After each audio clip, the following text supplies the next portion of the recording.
Welcome into the Tuesday edition of Robby and Rexrode, 102.5, 106.3 The Game, brought to you by Chuck McDowell and Medical House Calls, Middle Tennessee's best medical care in the comfort and safety of your own home. For more information, go to medicalhousecalls.com. Medical House Calls, where the nearest clinic is your home. Rexrode is back in the house this morning, fresh off his trip from Las Vegas.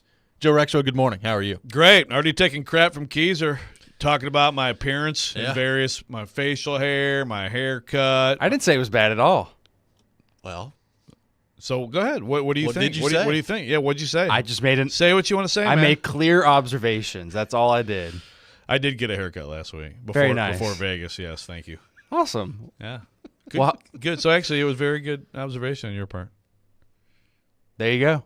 Cool. All right. How was you too, Joe? You got to go somewhere that Nashville Predators didn't. Yeah. Boy, it was good. It was good. That's all. I mean, you missed out. Yeah. Preds players, you missed out. The thing is, I was really excited. I was excited for Nick because, Nick Bernowski was really excited about it. Yeah. I mean, Barry Trotz should have sent all the people he wasn't mad at. He should have let them continue. I mean, I know it would have cost a little more, but he should have just held just the players back. And, then they go later. And everybody else should have been able to do the plan. I agree. Look, in my opinion. I'm just impressed that you made it through Vegas and you're back here. Not only are you back here, but you're back here in studio the day you get back. It's impressive. Well, actually, well done by you. We actually got back midnight Sunday. So I mean, why are you taking credit away from yourself? Yeah, sorry. I was like, there's no way I'm going to be able to do the show Monday. So everything I just gave you credit for is out the window. Pretty much. Okay. Yeah, basically. It's good. Good to know.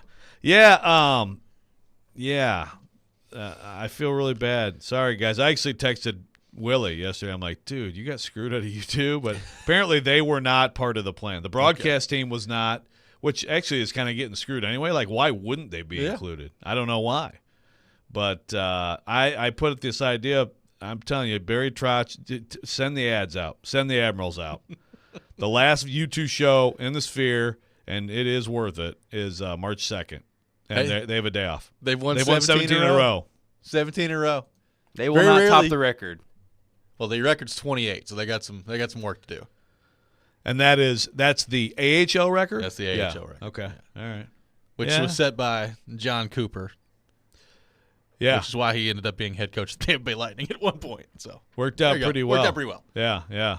So there we go. We finally begun the show by talking the Milwaukee Admirals. It's Nick Keezer dream in there. He's like, finally, the Admirals. We're doing it.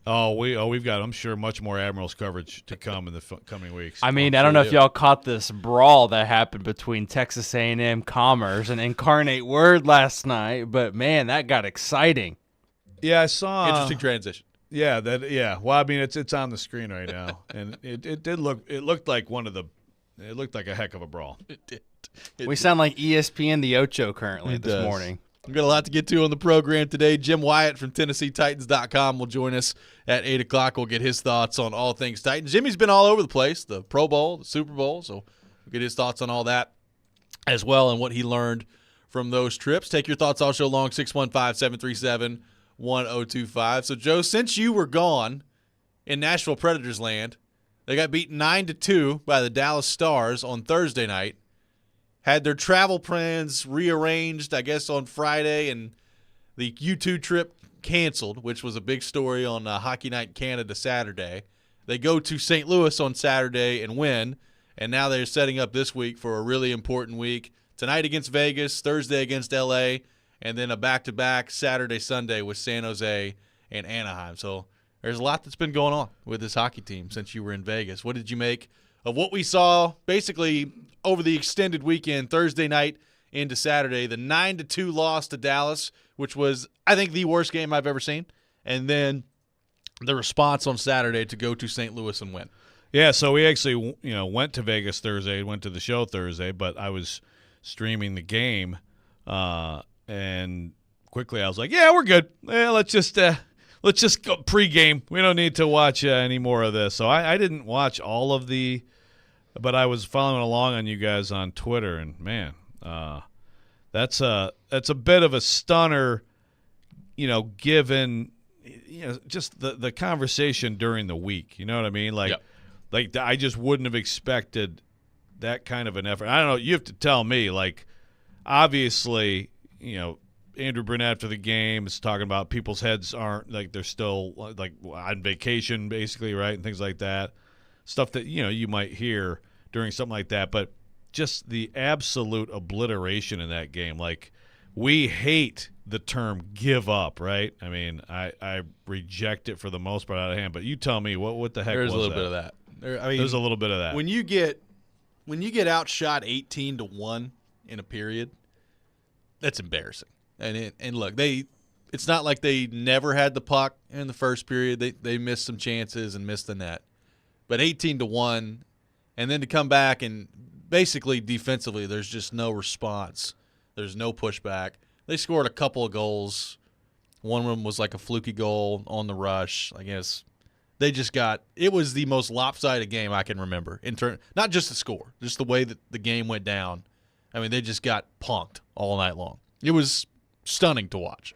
It really was. So that's coming off, the loss to New Jersey. Yep. It was disappointing.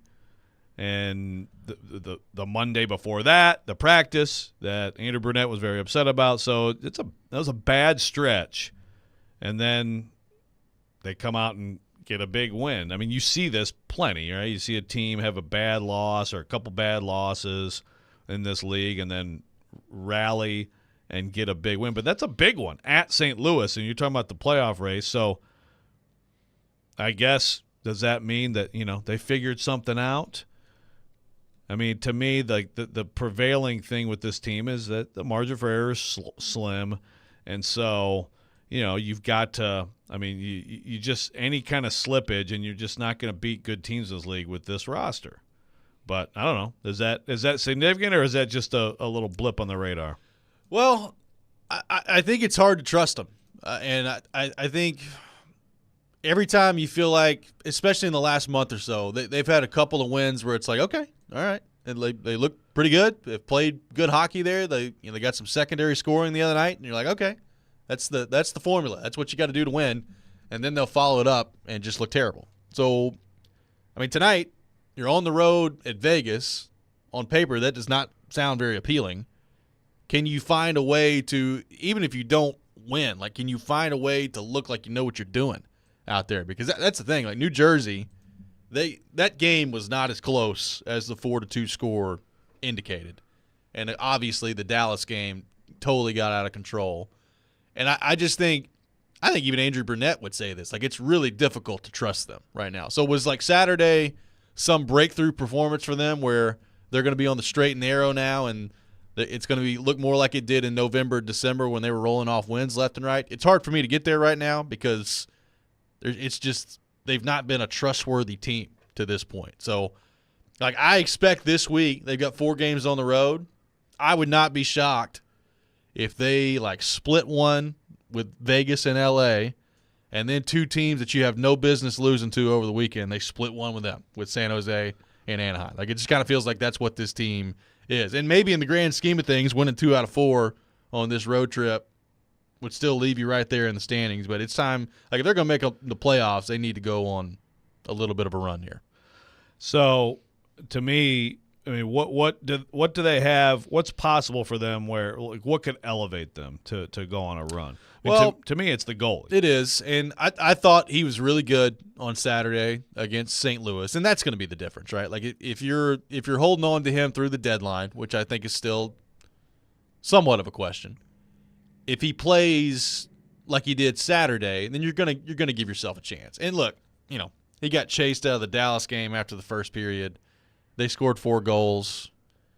I mean, he had basically no chance on any of them. And so it's hard. I know it's another situation where you look at it like, well, UC Saros got pulled again. That one was a down. special circumstance of that team just getting their butt kicked in front of them. So, I don't hold that one much against him, but he's not really been able to put together a long stretch of dominance this year. He's had some moments where he's looked really good, but that's it. Like, I don't think this team is equipped to have the secondary scoring all of a sudden just come alive and be consistent for them. we know what Forsberg, O'Reilly, Nyquist, that line could be when they're on. But if they're gonna make the playoffs, it's probably going to be because UC Saros down the stretch looks like UC Saros. I mean, that's what it's going to have to be, I think. And will he do that? I don't know. He hasn't done it yet, so we'll see. Yeah. I mean, that's can he get on a heater? Something that I want to look up because it just came to mind is like how much I assume he's seeing fewer shots a game this year than he has. Is that fair to assume? Probably for the most part, I would say that's fair. I need to look that up too, but I would, off the top of my head, I would say probably, yeah. Because someone pointed out to me, look at the way they played under Hines. He got a lot of. I mean, he mostly got a lot of work, right? Yeah. But the idea is obviously to give him clean looks at the puck, but. When you're a little bit more sporadic, and this is, I guess this is excuse making. It is hard. You know how it goes. It's like the whole, the plays in the other end, and then all of a sudden the first decent shot that goes on your goal, it goes in because he's been sitting around. How much of that is this year? I mean, I don't want to put too much on that, but I do wonder if that's a little bit of a factor. Yeah, it absolutely could be. I mean, standings wise, yesterday.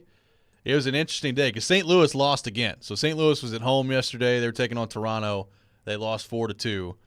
The teams that are kind of right behind the Predators in the standings. So Minnesota gets a 10-7 win yesterday against Vancouver. They were down 5-3 and end up winning the game 10-7. John Hines fire wagon hockey. They scored 10 goals on 27 shots. Vancouver scored 7 goals on 24 shots. So it's not like it was like a 50-45 trade chances. There's some elite goaltending yesterday on that one. But Minnesota wins, so that's obviously not helpful for the Predators. The Calgary Flames take down the Jets yesterday. So a couple of teams that are right behind them with some wins yesterday that are now, I mean, Minnesota's tied with them points-wise, and Calgary's 1 point behind them. So you had St. Louis, the team in front of them, losing, and then two teams that are directly behind them winning yesterday. So, I mean, it sets up to be exactly what it's been, which is those basically four teams, St. Louis, Nashville, Minnesota, Calgary, and I would throw, I mean, Seattle's in there too, so I guess 5 teams are all going to be right there going down the stretch. Arizona has moved to where they're, at the moment, not totally out of it, but pretty much out of it at 50 points. They're fading a bit. Yeah, I mean, Calgary's, Calgary, yes. they're hanging around too. Yeah, it's and this road trip is like you said. I do think that however the math works out, if you got 4 points, then you're okay. Yeah, you'd still be right there, I would assume at that point. 615-737-1025, our phone number. Rexrode, who's back today, we'll take your thoughts all show long on our phone and text lines driven by WilsonCountyHyundai.com. Is there anything that is realistic that this Predators team can do to change our minds that they should not be sellers at the deadline? We'll get into that coming up next. Robby and Rexrode, 102.5, 106.3, The Game.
Welcome back in, Robby and Rexrode, 102.5, 106.3 The Game. Robbie Stanley, Joe Rexrode, Nick Keyser here with you on this Tuesday morning. We're taking your thoughts on the Predators. 615-737-1025 is our phone number. We're live from our Spring Hill Heating and Cooling Game Nashville studios, keeping your home feeling comfortable all year round. Preds back in action tonight, taking on the Vegas Golden Knights on the road. So, Joe, I said it last week after the New Jersey game. It's time to sell. If I'm Barry Trotz and I'm the Predators, it's time to field phone calls, take a look and see what you can continue to stockpile from an asset standpoint, and kind of move into the future with the idea of gaining more assets, continuing to turn the roster over, and continuing to build towards, hopefully, here in the next couple of years, getting on a path where you're back to being competitive and winning or competing for a Stanley Cup. Now, of course, right after that, they follow that up with a 9-2 loss to Dallas. And then Friday morning, I mean, the idea of selling becomes a very easy conversation to have after you get beat like that. Now, they've responded since then with a win against St. Louis. And look, if you're a Predators fan out there that looks at the standings and says, wait a minute, why are we talking about selling? We're 2 points out of a playoff spot. We're right there in the mix. And the deadline is not until March the 8th. So there's still more information to collect here if you're the Predators before you're making your decision. I can get behind that. I can hear that conversation if that's the way you feel. I have no issue with that. My thing is this, Joe. Outside of going on a run here where they roll off 5, 6 in a row before the deadline coming up, which I don't know that that's going to be realistic, but outside of that, I don't know that there's much that can happen between now and then to change my mind from the standpoint of I'm operating with the long view in mind, and I think the idea of seeing what you have and making the playoffs, while I think there is value to some of these younger guys getting in the playoffs and getting with a playoff series, which we've talked about before, I think that's what I said last week, where the coaching side of things and the playing side of things and the management side of things are two different ideas as you look at where they're at right now. And I've just seen too much in the last month and a half where they've had an opportunity to really run away with this thing and get themselves firmly entrenched in a playoff spot, and they've not been able to do it, particularly on home ice, which I think is really concerning. I've seen too much over the last month and a half to make me think that that's all of a sudden just going to change, and that if they made the playoffs, they would be some legitimate threat once they got there. So it's hard for me to overcome that in this conversation. And there's not much, I think, that's realistic that this team could pull off that's going to make me change my mind. Because I still think the longer view and the path that they went down last year is still the path that they need to be on, and this roster needs to continue to churn. Is that fair? Is that unfair? Am I giving up on the idea of maybe becoming a seller or holding off on selling too quickly in your mind? Well, to me, it's like I just think that a buyer would be ridiculous. Like, I don't have an issue, I guess, if like it's just standing pat. But as we've talked about, I mean, you do have a lot of decisions to make on a lot of these young guys. So why not move a couple guys? You know, if there's any sort of market, any sort of return at all. I mean, the big sell obviously is the Saros thing. Yeah. You know, and the expectation, of course, is Barry. You know, right? I mean, we'll see how coveted he is out there. But other than that, you know, buying would be like, that would be the thing where it's like you'd have to scratch your head. Now, and Barry Trotz, not that long ago, I think it was on Jared's show, talked about basically waiting for this information, show me, and then, you know, maybe go out there and help out a little bit. To me, you kill that now, you know? Like, go with what you've got. I mean, the one thing that is different, and we've talked about this, and this goes to, Michael in Clarksville saying, unless they win every game till the deadline, they should be sellers. Not consistent enough to be a threat, would be another sweep by the number one seed. The only thing I would say about that, as we've talked about, is there isn't anybody in this conference that, like Colorado from a couple of years ago, where it's like, oh, God, just a terrible – which, by the way, they totally blew that and didn't have to have that matchup, but they blew it at the end of the year, and then they had to take that beating. Now, I will say they do not match up well at all with Vancouver, and if that's who they ended up playing, they would get smoked in the first round. Yeah, Vancouver. Yeah. But to That's your point, fair, like even but they're not a Vancouver's super not team. a dominant team like that Colorado team was. Yeah. So, but still, I mean, again, like if you get in, great. There's benefit to it. It's ahead of schedule. It's a pleasant surprise. But don't do anything at all to me to give up any futures for that. If these guys can figure it out, great.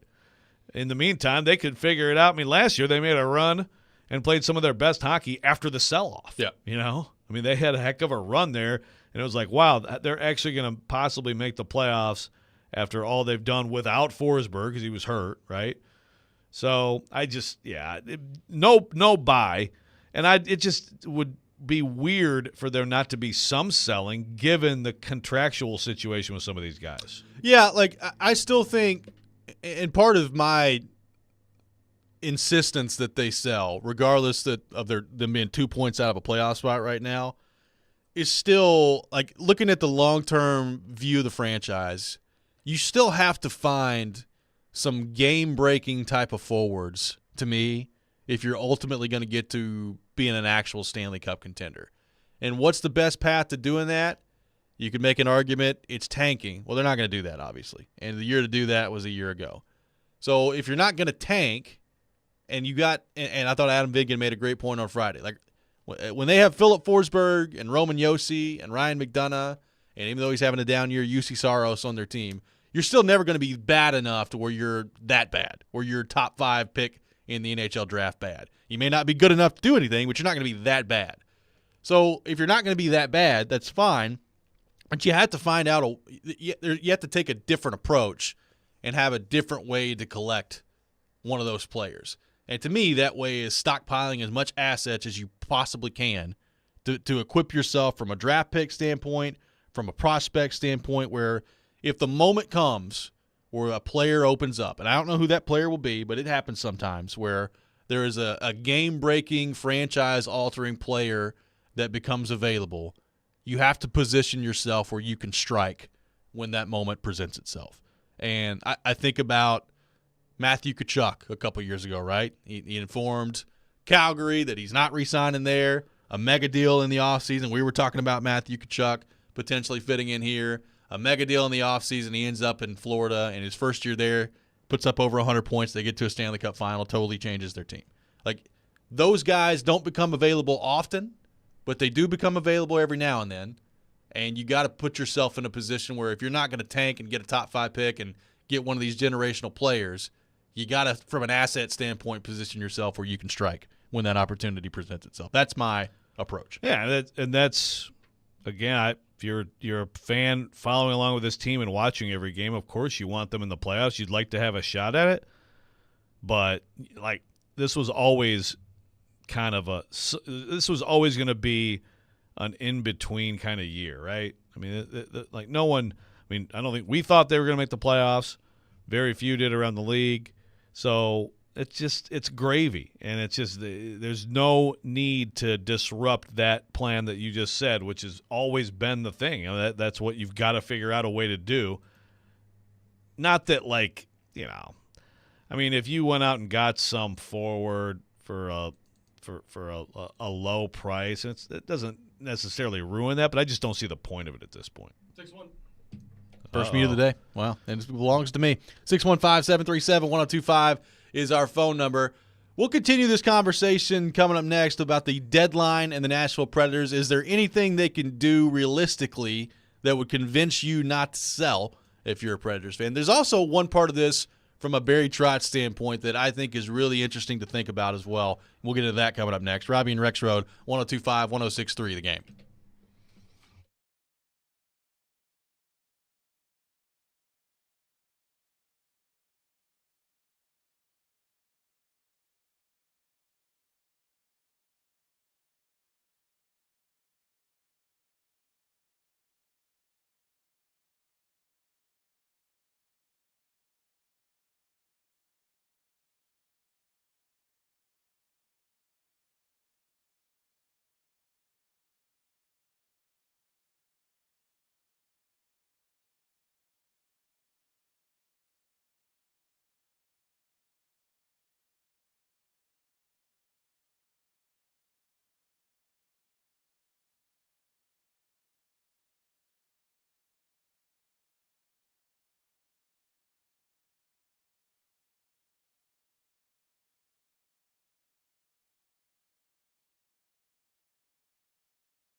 Check out Nashville's best deal of the week. This week it's Bavarian Beer House, conveniently located at Opry Mills Mall. Enjoy beer, food, music, and fun at Nashville's only authentic German beer hall, where it's Oktoberfest every single day. Head to thegamenashville.com/deals now to get a $50 gift card for only $25 to Bavarian Beer House while supplies last. Welcome back in, Robby and Rexrode, taking your thoughts on the Preds. 615-737-1025. Nick Keyser with a stat. The stat of the day from Nick Keyser. So the big question was, what, UC Saros is facing more or less saves this season.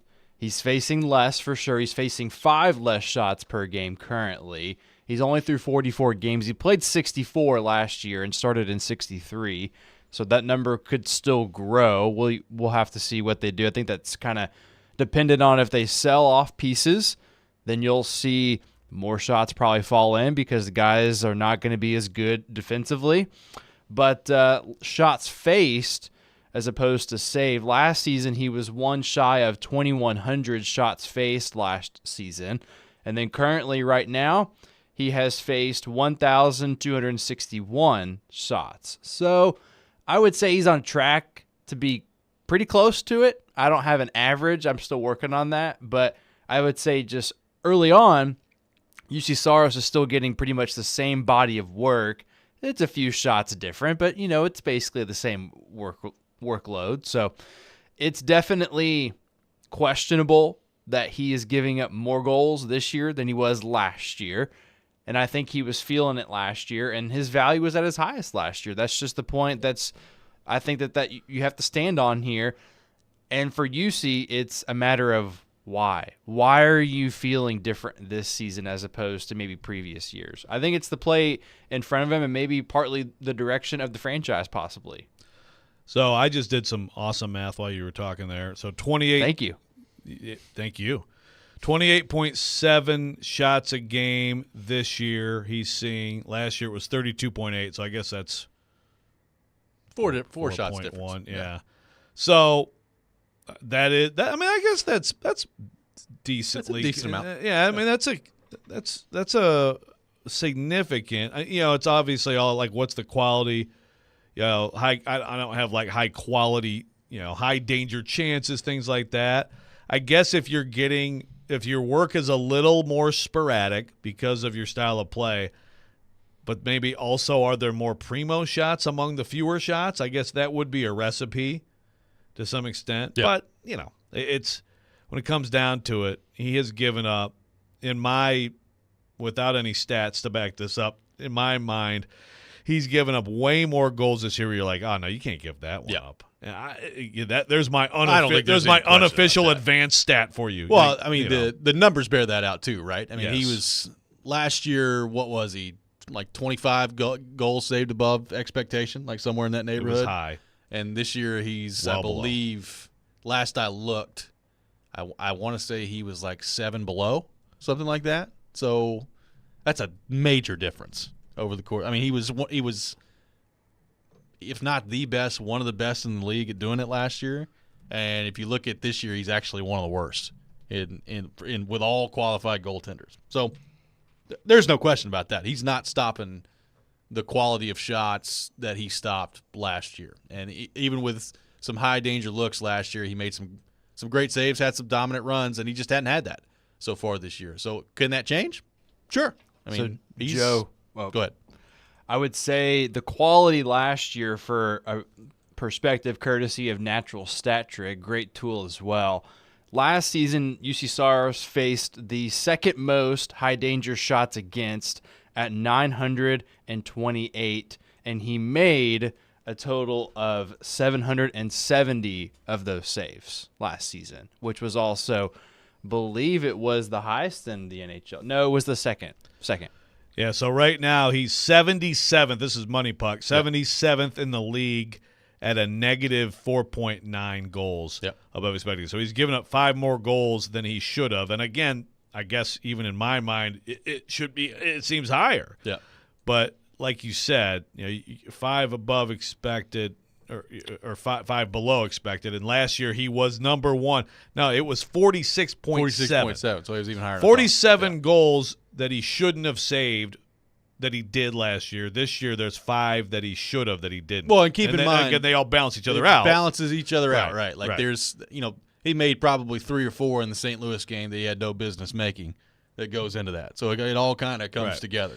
So when you have a net of plus 47, that is a whole bunch of great saves and just not a lot of bad ones given up. Right. Like you can't possibly give up a lot of bad goals and have that number. And this year, when he still is doing that, right? I mean, he still looks like UC Saros plenty, but he's at that in the net of -5. I mean, that's significant. And I know there's subjectivity with all this stuff. Like, okay, tell me why that's expected or that isn't. You could go through it and, quibble with it. But I think that's pretty reflective of his play. I agree. And, honestly, if you would have told me that heading into the season and you would have told me where they are in the standings right now, I probably wouldn't have believed you. Like, so in some ways, going back to exceeding expectations, like they've actually done a pretty good job of putting themselves in this position, even with goaltending that has not been very good. And I would not have guessed that would have been a formula this year. I think a lot of that has been attributed to Philip Forsberg is playing the best hockey of his career. Ryan O'Reilly's been really good. And at times, that group has just carried them offensively. And they're starting to, I don't know if they're hitting a wall. I think they've actually looked pretty good for the most part. Nobody looked good in the Dallas game. But they've looked pretty good for the most part coming out of the break. Forsberg, another big goal the other night. O'Reilly was good against St. Louis. But can you get some other goals to come along with it? The other thing is this, and this goes back to Barry Trotz and the deadline. Obviously, Barry Trotz, Andrew Burnett have been unhappy, especially lately, with the approach, with some of the players and their mindset, all these different things. And I talked about this on Friday, Joe. This offseason, you went out and you got Ryan O'Reilly. You dumped Matt Duchene. You dumped Ryan Johansson. You got Luke Shen in here. Ryan McDonough was already here. And we were told all about, building a culture, right, and serial winners and all these things. And yet, you have your coach after games recently just screaming about the mindset and not being prepared to play and, talking about the mindset still being on vacation after the Dallas game. And it's like, okay, well, those two things don't add up. Like changing up the culture, bringing in all these guys, all these great leaders who have done a whole lot of winning in their career. Why is whatever's going on out there not adding up there in terms of the approach? And I do wonder if Barry Trotz looks around this roster right now. I would assume that Ryan O'Reilly's probably not the culprit. I can tell you that guy's out there a lot. I would assume Ryan McDonough, probably not the culprit. Fair. Luke Shen, regardless of what you want to say about his play. And that's two separate issues. It's kind of a two separate issue thing. But the approach, probably not the culprit. So who is? I mean, I don't think it's Yossi. I don't think it's Yossi either. I don't think it's Forsberg. So who is? And how many of these guys are maybe some of the younger guys? How many of these guys are guys on expiring deals? And I wonder, like, if Barry Trotz, when it comes to the trade deadline this year, are there already guys that could be on expiring deals that he's just seen enough from, and he's made the decision, even though he's not said it publicly, that he's going to continue to churn the roster? Like, they got a pretty good number of UFAs coming up after this year. Carrier, Fabro. I know Fabro's not technically a UFA, but Fabro, a decision to make on him. Novak, a UFA coming up. How many of these guys does Barry Trotz look at and say, you know what? They just don't have the mindset. They don't have the approach that we're looking for. And it's time for them to go. Like I've said it all along, there are going to be guys on the roster right now that I think fans would include as a part of that young core coming up that will not be here next year. I have no doubt about that. Right. And how many of those guys have already been identified by Barry Trotz, and how does that factor into the deadline plan? Well, we've talked plenty of times about the underwhelming play overall, right? I mean, it hasn't, and that's another thing. It's like you got the Saros performance, which has dropped significantly, and then also the young guys who were supposed to be so much about this season. I mean, really, it's been pretty disappointing. But also, I have to look at that group as the source of the issue, right? I can't. It's just hard for me to imagine anything else. Like it's hard for me to imagine like Colton Sissons is not being a pro. You know what I mean? It's like there's such a big divide between the veterans and the veterans that are still here. Like all fit the bill to me of like culture guys, right? I hear everything you're saying and I agree. Now, having said that, the Dallas game, Tomasino was back in Milwaukee. Parsonen was back in Milwaukee. Evangelista was scratched in the Dallas game and didn't play. And Afanasiev came up for his second game that time. So he's not talking about him. Yeah. He's been there for 2 games. Jankowski had been there for 2 games. So that's a pretty significant portion of your lineup there of the young guys that we're talking about that weren't playing. But do those moves say something? Maybe. I mean, maybe the moves that weren't part of the performance that night, but you know what I mean? Maybe, but why is Andrew Burnett talking about guys focusing on vacation after the 9-2 loss if a lot of those guys that we think it could be weren't on the playing? ice? Yeah. You know? I mean, you had Gurionov out there. You had, a lot of that's a veteran lineup. Yeah, so maybe it's a big veteran lineup. So maybe it is. It probably is unfair to just say it's all the young guys and all the veterans are all great. So maybe some of those guys need a kick in the butt too. I mean, anybody, like the whole roster does, and then they all miss out on you too which makes me sad just to even think about. Yes, there is that. Look, I just think there's a possibility that Barry Trotz looks at this right now and says a major shakeup is still required. Like they went down that path last year, and they shook the team up majorly. And could he look at that and say that, yeah, we need more of that. We need more of a shakeup here. Meanwhile, Matt Duchene comes in here, tears up the Preds, goes out, jams out at Tootsie's, and just, hey, thanks everybody. I saw some people doing the, you're not going to retire. What was the exact quote? Well, he said people aren't coming to Nashville to retire. Yeah, you don't come to anymore, Nashville to retire. You come to Nashville to win. Yeah. And it was funny because I was talking to Duchene Thursday, and he's like, I'm still planning on retiring here after I'm done. Like, okay, well, that's good. For the record. For the record. So he's playing pretty well. He's playing pretty well. If anybody wants to, complain about that move, I mean, let's keep everything in mind of what we saw over the last few years. Got a lot of your Preds thoughts to get to on our phone and text lines driven by WilsonCountyHyundai.com. We will do that next. You're listening to Robby and Rexrode, 102.5, 106.3 The Game.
Welcome back in, Robby and Rexrode, 102.5, 106.3 The Game. Robby Stanley, Joe Rexrode, Nick Keyser here with you on this Tuesday morning. Look at Keyser, just adding to the reel over here. I know, but it just really bothers me that we can't get the singing version of this song. You don't think it sounds good? Well, yeah, I mean, but like I want the whole thing, man. When I want some Captain Tennille, I want the whole damn thing. Listen to it. It's so I like it.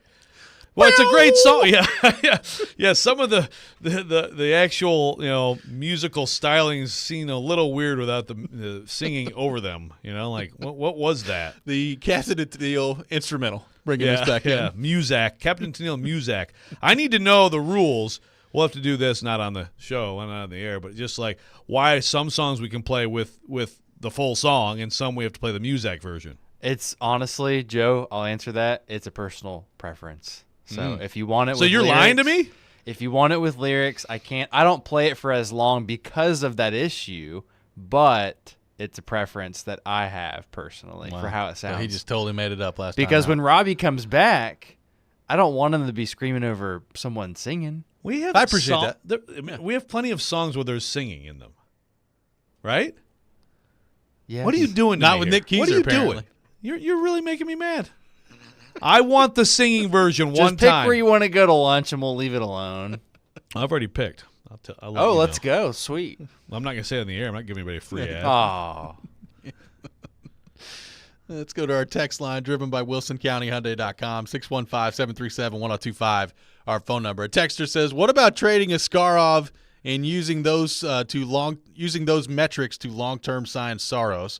Maybe being able to get a younger scorer for a young goalie and open the trade pool some." The problem with that is, and I hear it, I think when you have a goaltender like Askarov, who is playing unbelievably well at the American League level, I still don't think there's going to be enough value there from a trade perspective to get you a proven NHL scorer, which I think is what you can get from UC Saros. So maybe I'm wrong about that. Are like the maybe skills balancing a little bit, just with Saros playing poorly and Askarov? I mean, Askarov looks like a stud. He looks like a stud. There's These no teams question. out here scouting. Yeah. They got to know like this, and also they also know how little they'll have to pay him. Well, there's no question that the Askarov value around the league has gone up. Like I do wonder, whatever packages Barry Trotz was floating out there to try to move up into the top 5, like how much different would those packages look right now with the way that Askarov has played? I don't know. But I still think there's a difference between a guy that's playing really well at the American League level versus a guy at the NHL level that's still relatively young and is proven that he can do it at the NHL level. And Sure. I just – the other part of this is the nature of the position. Like you just don't see a ton of high-level goalie trades. It just doesn't happen very often. And it's hard to really generate a comparison.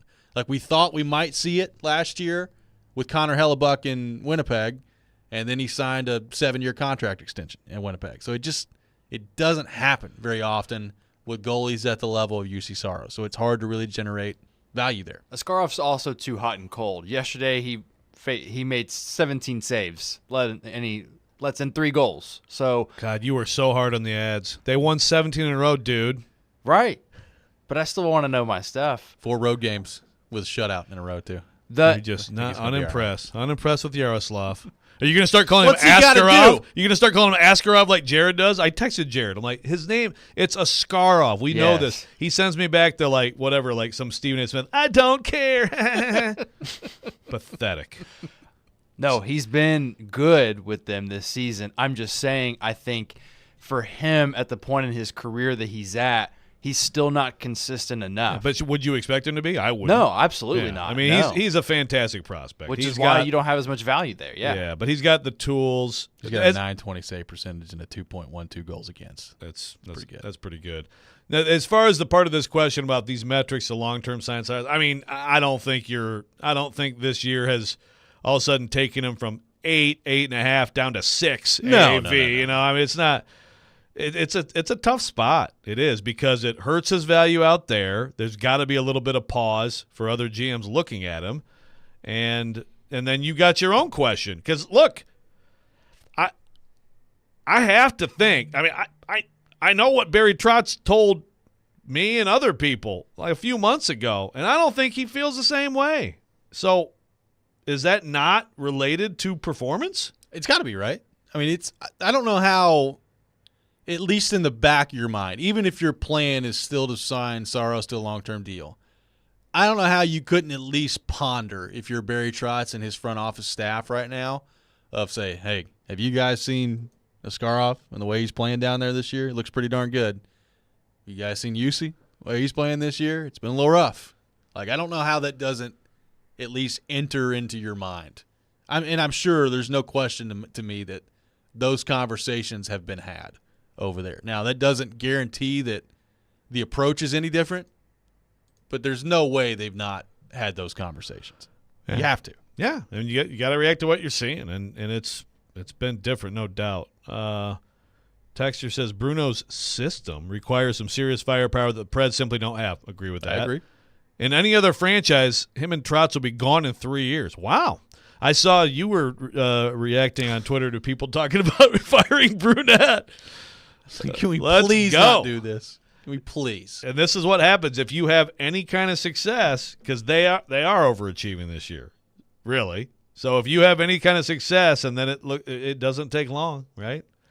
I swear, especially in the NHL. No, the other thing It's was amazing. like, has Brunette lost the room? He's still learning their names. 55 games. He's still learning everyone's name. So if he's lost the room, it's more on the room than it is the coach at this point, would probably be my response to that. I mean, look, clearly, and this is where what I will say, going back to what we talked about last segment, clearly there's some sort of disconnect, right? Like there's either with the young guys or with certain veterans in the room. I don't know who it is, but there's clearly something that's not quite adding up. And good on them for responding the way they did in St. Louis, and they looked really good. But when you got your coach and your general manager, canceling U2 trips and trying to establish a standard here, and after the break coming out and just getting absolutely punked at home 2 games in a row in different fashions, but really just got your butts kicked 2 games in a row at home in the middle of a playoff race, like there's some sort of disconnect. And right now, I mean, Barry Trotz is not going to look at his first-year head coach and put the disconnect on him. So it's going to be on the roster. So what does that mean for how he views the deadline and the roster turnover that I still think is coming? Like, I think Vingan made a good point Friday in terms of they don't have as many tradable assets right now as they did this time a year ago. Like, there's no Matthias Ekholm that you can trade off. No Tanner Dejeanot to get half a 1,000 draft franchise picks from. back for. Yeah. They somehow traded Mikhail Granlund last year, so maybe that gives you some hope. God, I forgot about that one. Yeah. But there's, you've got Tyson Berry that could be, now that the cap hit dries up a little bit more as you get closer to the deadline, maybe he's attractive to somebody. But you're not getting the haul that you got at the deadline last year, more likely than not. But I think if you're a Predators fan, if you're Barry Trotz, I'm okay with that. You could still find a way to get some second-round picks, maybe third-round picks. And over time, all those things add up when you're asset collecting, which is what I think they should be doing at this point. So I do wonder, as you look at the roster, are there guys that Trotz has seen 55 games of evidence worth of this year that he says, yeah, they're not a part of our plans in the future. We got to move on. And I think you're going to see that some. Yeah, no doubt. And as far as a return, I mean, the way there's a significant return is if you do trade one of the goaltenders, probably Saros. Yep. But I do think whichever one is traded, and one of them will be traded, I mean, I think the return is going to be underwhelming relative to what people would just assume. I mean, if not, then I think it would have happened. I agree.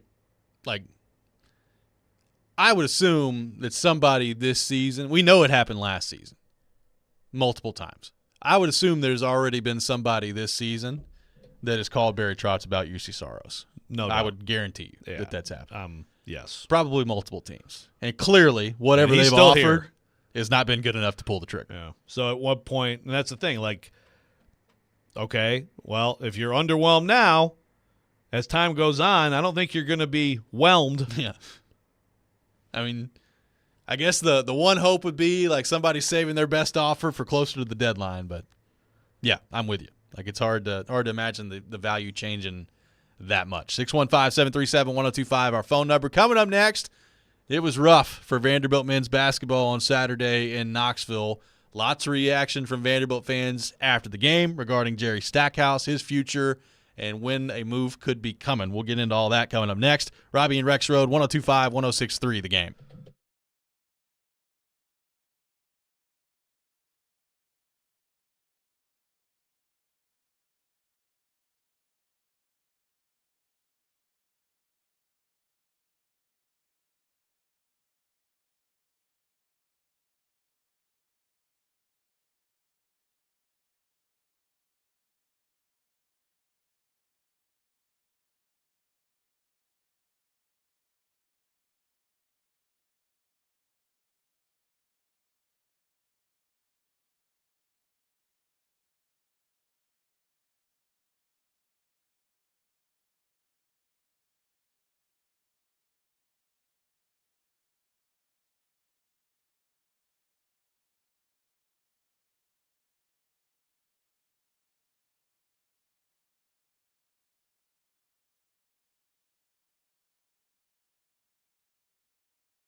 Hour number 2, Robby and Rexrode, 102.5, 106.3 The Game. Robbie Stanley, Joe Rexrode, Nick Keys are here with you on this Tuesday morning. Robby and Rexrode brought to you by Medical House Calls. Chuck McDowell and Medical House Calls, Middle Tennessee's best medical care and the comfort and safety of your own home. For more information, go to medicalhousecalls.com. Medical House Calls, where the nearest clinic is your home. We are normally joined by Caroline Fenton every Tuesday morning at 7 o'clock. She'll be with us tomorrow on the program at 7, so looking forward to that. In lieu of Caroline, can I read this text? Please do. That is clearly a voice to text, so there's no punctuation. Okay. So I'll read it as it. Here we go.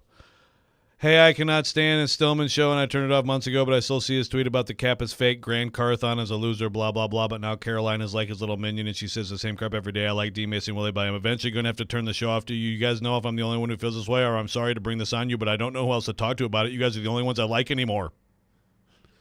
It's an impressive sentence. Thank you. One sentence, and there's still no period at the end of that.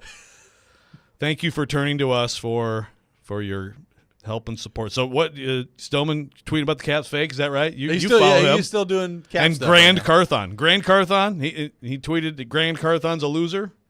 Is that accurate? I haven't heard the phrase Grand Carthon, but yeah. yes. But he's still tweeting like, what, Rand's incompetent or whatever he's saying? Do I have to unmute Stillman just to look at his Twitter account for a minute? Is there anything Stillman can do on his own to encourage you to unmute him, or is this just what it's going to be now? Well, every once in a while I do. If someone says, "Did you see this?" or something like that, I'm like, okay. So I'm looking for these, but that is one heck of a run-on sentence. And again, we are here for you. We are. Okay, we're here for you. We are. People who are not here for their head coach right now, that is the Vanderbilt basketball fan base. Tough stuff on Saturday night. They lose 88-53 to Tennessee on the road. So just absolutely demolished by the Vols on Saturday. It was 51-20 at halftime. They're showing the replay on the SEC network right now, Joe, and we've got it on in studio. The score on the replay with 11 minutes and 55 seconds left in the second half is 70-30. So just an absolute domination by Tennessee on Saturday at home against Vanderbilt. Look, it's not a surprise that Tennessee won by a significant margin at home against Vanderbilt. Tennessee is one of the best teams in the country. Vanderbilt has been very bad all year. Now, that margin of defeat was pretty eye-opening, and Jerry Stackhouse after the game talking about obviously they're not on the same level as Tennessee and kind of walking out of this press conference after that too. And the noise on him is incredibly loud. Vanderbilt fans have been yelling all weekend about Jerry Stackhouse, and they're tagging Candace Lee in tweets all over the place that I've seen.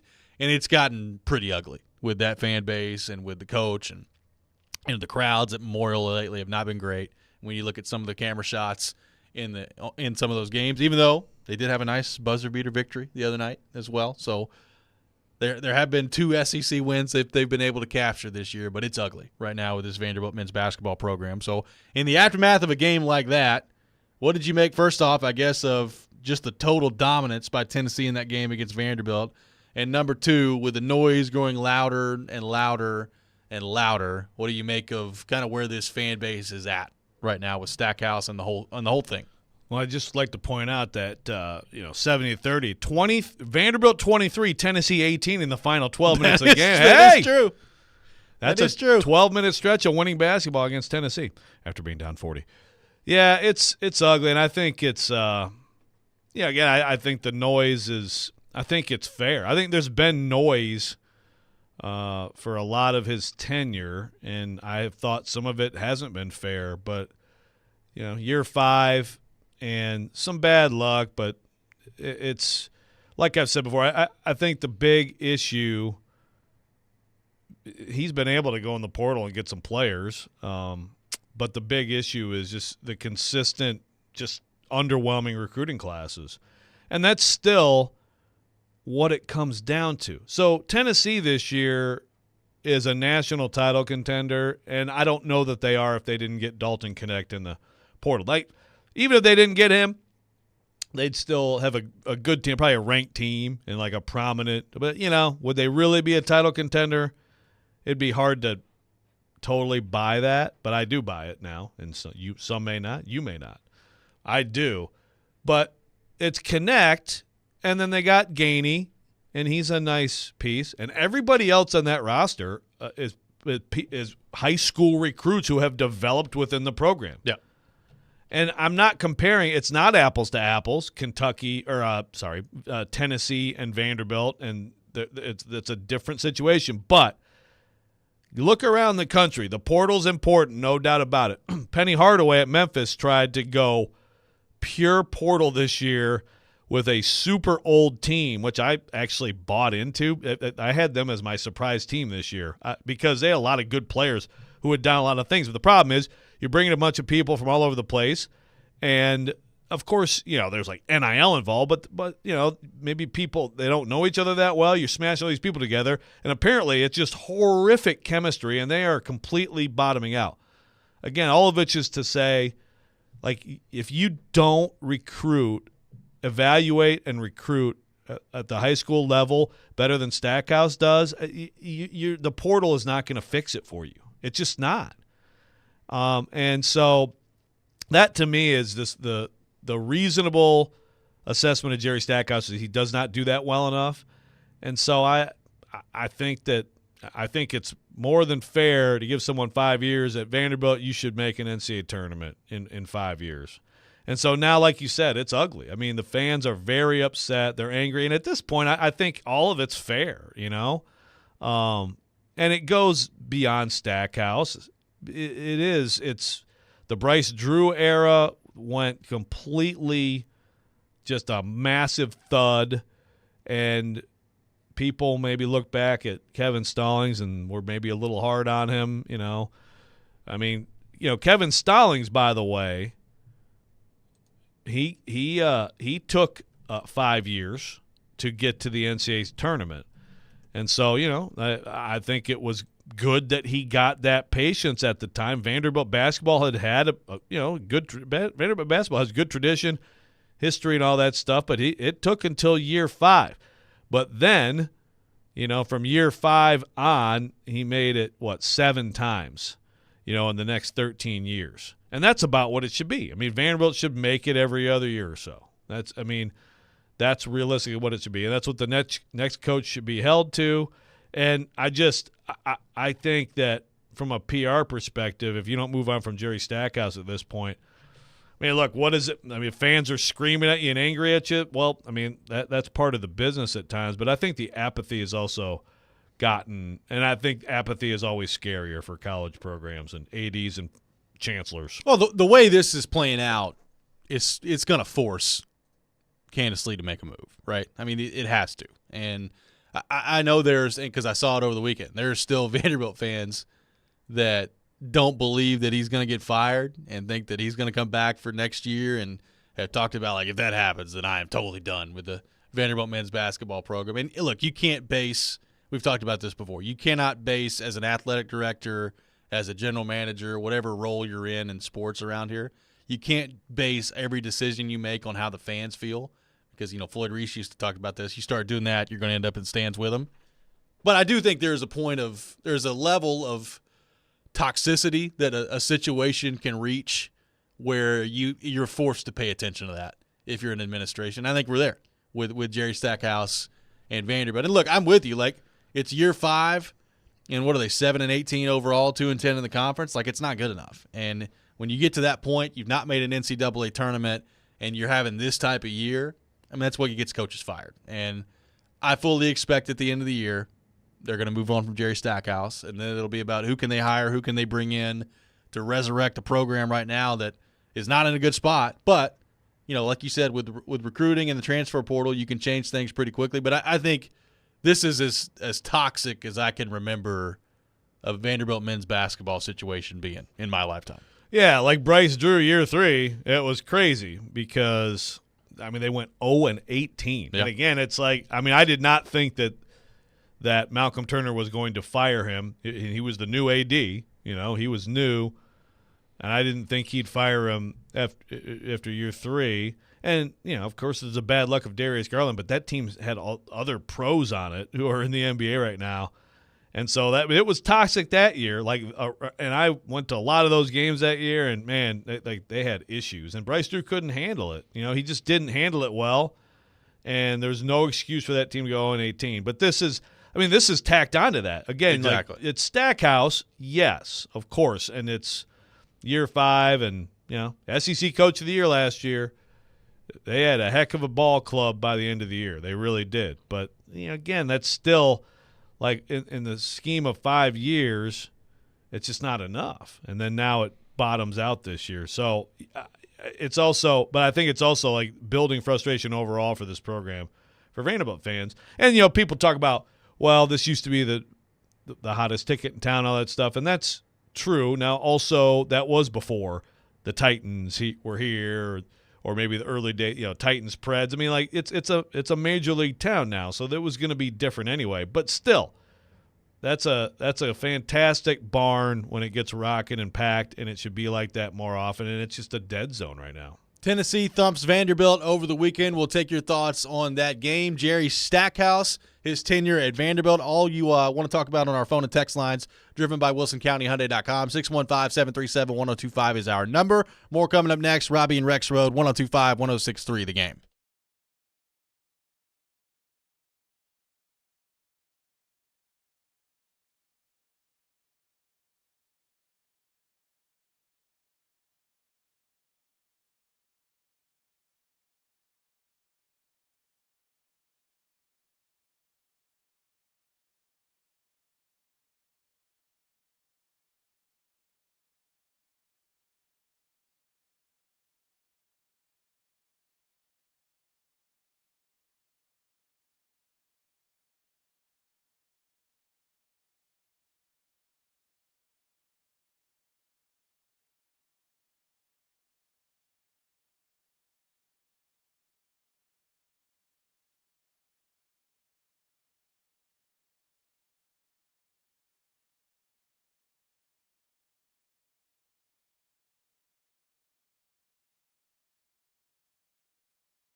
Welcome back in, Robby and Rexrode, 102.5, 106.3 The Game. Robbie Stanley, Joe Rexrode, Nick Keyser here with you on this Tuesday morning, taking your thoughts on Jerry Stackhouse and the Vanderbilt men's basketball program. 615-737-1025 is our phone number.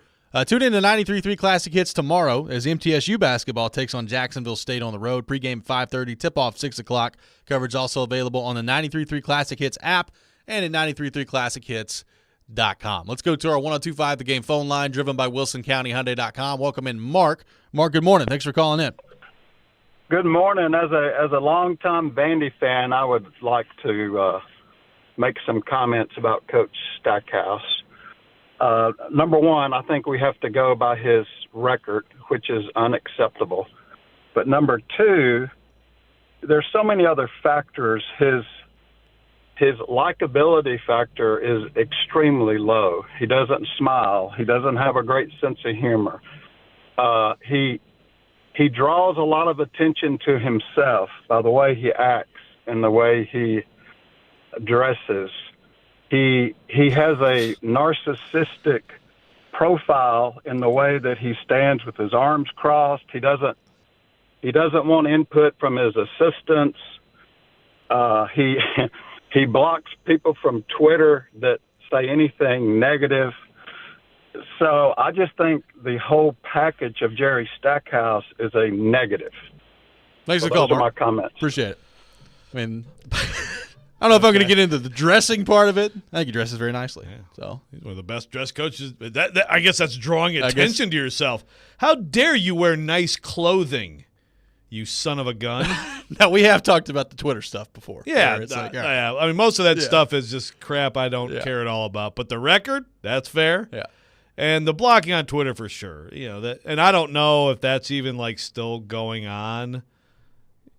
He early on he went through an absolute tear of blocking. It's like people. Titans wide receivers back in the day, just blocking people left and right. Yeah, he had like some DMs calling people like fake ass fan. It's like, nah, you don't do that. But that's long ago. That stuff is before he actually had his third and fourth years. You see, oh wow, you can see it, and it's fourth. I mean, last year's team was good enough to be in the NCAA tournament, and they beat everybody good in this league. They beat Tennessee. Think about the fact that this team beat Tennessee. And I know Tennessee wasn't as good last year, but they're still really good. Yeah. And then the other night we're watching this, 70-30 game, Yeah. So he got past a lot of that stuff, and it looked like he was maybe turning the corner, but it's just not the case. And I do think that even though some of what Mark said there to me is irrelevant, I also hear people tell me about how they see him at the golf course. Oh, my God. Oh, clutch your pearls. No coach is allowed to have any free time. You better be grinding that film at all hours. Though, but that's what it is. When somebody's losing, that's what exactly. it always is. You're exactly right. Like Saban golfs all the time, and when he was winning, he's like, "Oh, look at Coach. He's out there blowing off some steam. That's playing right. some golf. Good for him." My coach has life balance, That's and I right. like that because he wins. Yeah, it's exactly. If you're losing, whatever your personality traits are bad. But the thing with college sports is, and I think it's a little different because, yeah, you can make up for things with the portal, and if you get some people who say, hey, just like Vanderbilt football this year, they got a big infusion of NIL money, and we'll see how that works out next year. But they did some serious work to help the roster. But in college athletics, once you get to the point where your momentum, there's so much negativity, and the fans are down, and they're not only they're angry, but they're not showing up. It's just so hard to come back from that. It's like, think about Tennessee football in recent years. Once you just knew Butch was toast. Like in that 2017 year, you can feel it. It's just over. No one believes him anymore, and he's miserable, and everybody else is miserable, and recruits are falling off, and it's college sports. It's just how it goes, and that's where they are with Stackhouse. I mean, if you want to be realistic about it, that's where it is with Stackhouse right now. It's how it got with Pruitt. With Pruitt, Tennessee was lucky enough to be, hey, we got a big investigation. An NCAA investigation. Great. We really believe in NCAA enforcement. We're really big fans. We believe that they should be enforcing the rules strictly. I invite you to our campus. check it out, see what's going on. Yes. But We will be exemplary in our cooperation. we with are going to cooperate like MFers on this. Let me promise you that. Now, but yeah, you get to a point in college athletics as a coaching regime, and because recruiting is a part of this job, pro sports, it's just not like that. Pro sports, very different. Now, there's some similarities. You lose the room or whatever. Fans are sick of you. You have relationship stuff like Vrabel and Amy Adams Strunk or whatever. But it's once you lose recruiting punch because of all the negativity, you've got to move on. Now, that's the thing Stackhouse just hasn't recruited well. He just hasn't recruited well enough. So, they could try to go out in the portal, keep Stackhouse, go in the portal, and think that they're gonna have some magical fix, but it's not a smart thing to do. I got a texter that says Jerry Stackhouse has been overrated his whole career. Even Jordan couldn't play with him in Washington because of his attitude.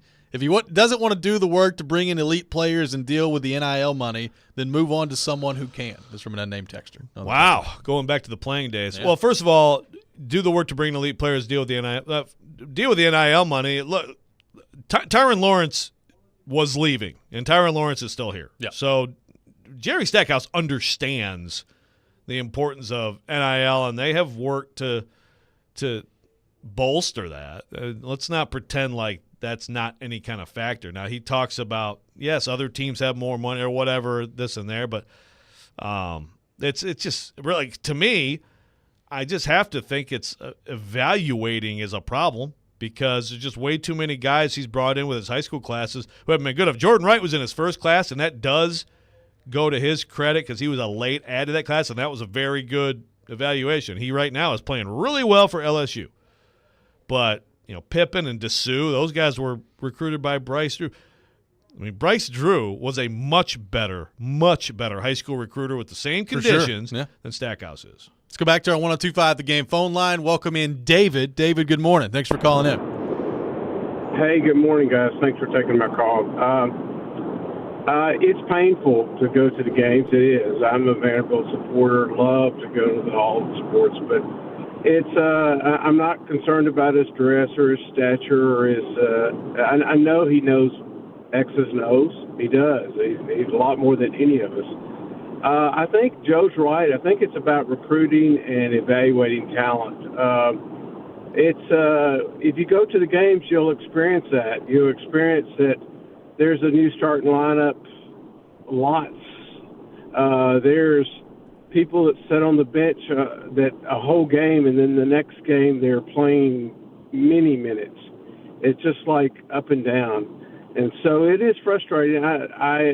Everyone throws at you. They say, well, he won Coach of the Year, and he did this, and that was exciting. I enjoyed that. I did. But then in the same sense, when you look at the body of work, and I'm not sure if he knows basketball. I'm not sure if he knows the college game. I'm not sure if he knows the importance of the three-point shot. There's so many things. But I think the frustration is just watching the team and watching poor Ezra out there on his own and watching all the substitutions that are just, is there a plan? Yeah, thanks guys. Thanks for the call, David. Appreciate it. I mean, look, there's no question. And now some of the lineup stuff, I think when you're searching like mad for an answer, it's searching for answers. You start messing around with lineups, and then you reach a point with that, or well, you're doing more harm than good when you start doing that. But when you see that, typically speaking, from coaches, it's because there is no answer. There's no answer currently on the roster, and you're trying like mad to find one. Yeah, for sure. So Colin Smith, losing him is a big loss, and so if they could go back, because Miles Studi would be helping this team, and he's helping South Carolina instead. Yep. But so that's one that's not on him. And Magnon is terrific, and Tyron Lawrence, I think, is in a little bit of a disappointing season, but there's just not enough other than that. It's a bunch of Van Allen Lubin has some moments, but they're a subpar SEC team, and that's what we're seeing play out. And when it comes down to it, you have to have more possibilities and more answers available to you because of what you've done with your roster year after year at this point. Like you're talking about, well, we're still behind, we're not there yet and things like that. It's like, well, I mean, it's year 5. Yeah. So I mean, there's got to be some older guys on this team, and Tyron Lawrence is one of them, but there's got to be more than that who have grown with the program, who now in year 5 are able to give you more answers. Again, I'll throw up Tennessee, and I understand they got some octogenarians on their roster, but but that's what you need to have in year 5, and he doesn't have it. Just get John Jenkins back in there. You want to still play? You played with Santiago Vescovi, right? Keep going. You've been there since 2005, haven't you? Something like that. Yeah. 615-737-1025, our number. More of your thoughts on Jerry Stackhouse and the Vanderbilt men's basketball program. Also got a couple Titans questions I want to throw Joe's way as well. Coming up next, we'll do all that. Make sure you tune in to 94.9 The Fan today as Vanderbilt baseball takes on Dayton at Hawkins Field. Pregame beginning at 4:15, first pitch at 4:30. Coverage also available on the 94.9 The Fan app and at 949thefan.com. This is Robby and Rexrode, 102.5, 106.3 The Game.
Tune in to 102.5 The Game tomorrow as Vanderbilt men's basketball takes on Georgia at home. Pregame at 7 o'clock, tip-off 7:30. Coverage also available on the 102.5 The Game app and at thegamenashville.com. Taking your thoughts on Vanderbilt men's basketball, 615-737-1025. Let's go to our 102.5 The Game phone line, driven by WilsonCountyHyundai.com. Welcome in Marin from Omaha. Marin, good morning. How are you? Thanks for calling in. Long time no talk, guys. What's up, Marin? Well, Robby brought up a point about John, and I'm not going to toot his horn because I graduated high school with him, but that era of Vanderbilt basketball, Memorial was full for every single game. Yep. Like, I remember going to almost every home game because it really was magical. And Stack has never been able to recapture that. And it's really disappointing. I mean, I remember people waited after games for the players to come out of the locker room to get autographs and take pictures. Like, they were just the fans were, and the players and the program, they were intertwined as one, and it's never been the same. Yep, thanks for the call, Marin. Appreciate it. Good hearing from you. I mean, yeah, certainly, like, it's had stretches of being a hot ticket, right? oh, yeah. I'm just saying, like, people talk about the old days, and it's like there is some element of, like, this is like the highest level of sports you're going to get in this town. Yeah. And it's different now, obviously. But the funny thing about that But is that stretch that she brought up, they were really good and fun to watch, and the barn was full every night. But also, it didn't take long, right, like, for people to complain about Stallings and you're talking about 15. I mean, that 15-16 team was very disappointing, and then he's out. So, I mean, but certainly they haven't gotten close to that. I've seen that place. I mean, shoot, Bryce Drew's first year, I've talked about this before, but they had late season. They're making a run to get a bid. They go win in Knoxville, which was, Grant Williams and those guys, younger. Freshman Grant Williams, but still. Schofield, Grant Williams, all those guys, Jordan Bone. And they regular season finale home against Florida, and it was packed, and it was rocking, and that was a very good Florida team, and they beat them, and they beat them again. I think in the SEC tournament they got a bid, but that was like fantastic. And there's been some moments here and there with that building where you see what the potential is. It's just few and far between, obviously. Yep. Let's go back to our 102.5 The Game phone line. Welcome in Adam in Portland. Adam, good morning. Thanks for calling in. Yeah, buddy. Hey, so do you remember back in the day when Mountain Dew did they would have the college basketball teams underneath. If your team crushed it, you would have a chance to win like $1 million or whatever. Yeah. I forget exactly what it was. That was back when life was fun, by the way. Mountain Dew and Pepsi needs to heed my words with that and give me at least a chance to win a 20-ounce. Like, I don't know. I had fun. That was my childhood, as unscrewing a cap and hoping I did something good. Anyway, dude, so that's how long I've loved Vandy basketball. And I've known you guys for, years, and I never talk about them because they suck. And I think people should appreciate how good Kevin Stallings was because they have not been the same. I mean, Bryce Drew was a joke. Jerry Stackhouse, while I know he was part of my childhood, is a joke as a coach for Vandy. So, like, I don't know, man. Like, Memorial Magic used to be a thing. I can't even stand to go to a game. People offer me tickets all the time. And I'm like, I'm not going down there. I'm not going to pay to go see them and pay to park and just make it a big thing for a team that can't compete ever. Like, in college, when I was in college, it was like, I think, 05 to 09. How studly were they, man? Them in Tennessee, it was not only a state rivalry, it was like a nationwide rivalry. It was a really good one, too. So it's sad to see what it's fallen to, but it makes me, like, really appreciate the Kevin Stallings era. Yep, thanks for the call, Adam. Appreciate it. I mean, he brings up that time. I remember I want to say it was like the game after Tennessee went to Memphis and took down Memphis. It was the number one team in the country, and they had to go into Vanderbilt. And they got smoked by Shane Foster and the Doors. That place was nuts. So that's like 08. Yeah. 07, 08 season. 08, somewhere in that neighborhood. Now, he brought, bringing that up brings me back to the Pepsi Challenge. So if anybody out there remembers the Pepsi Challenge, because there was like 1A, you had to spell out Pepsi Challenge, and there was like 1A in the whole country. Like, we had Pepsi Challenge for a long time, and I hate Pepsi. Hey. Anyway. I do. It was cool back in the day to unscrew the cap and say, "Who did I win? Another Coke? Did I win $5? What did I win?" Yeah, and that was back in the day of like these were just glass bottles. Yeah. Was all you could have. Yeah. You had to take it was like a little aluminum Back in my day. cap. Yeah, thank you. Let's go back to our 102.5 The Game phone line. Welcome in Chris in Portland. Chris, good morning. Thanks for calling in. Man, there was a song back in the day called Somebody Done Me Wrong kind of song.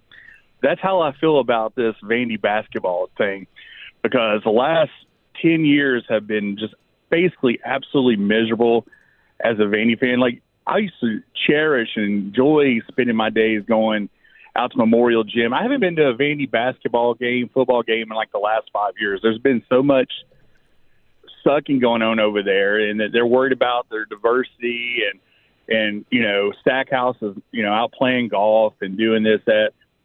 We need to find a coach who can come back and do some good recruiting and bring Vanderbilt basketball back, because it's not happening under this current regime.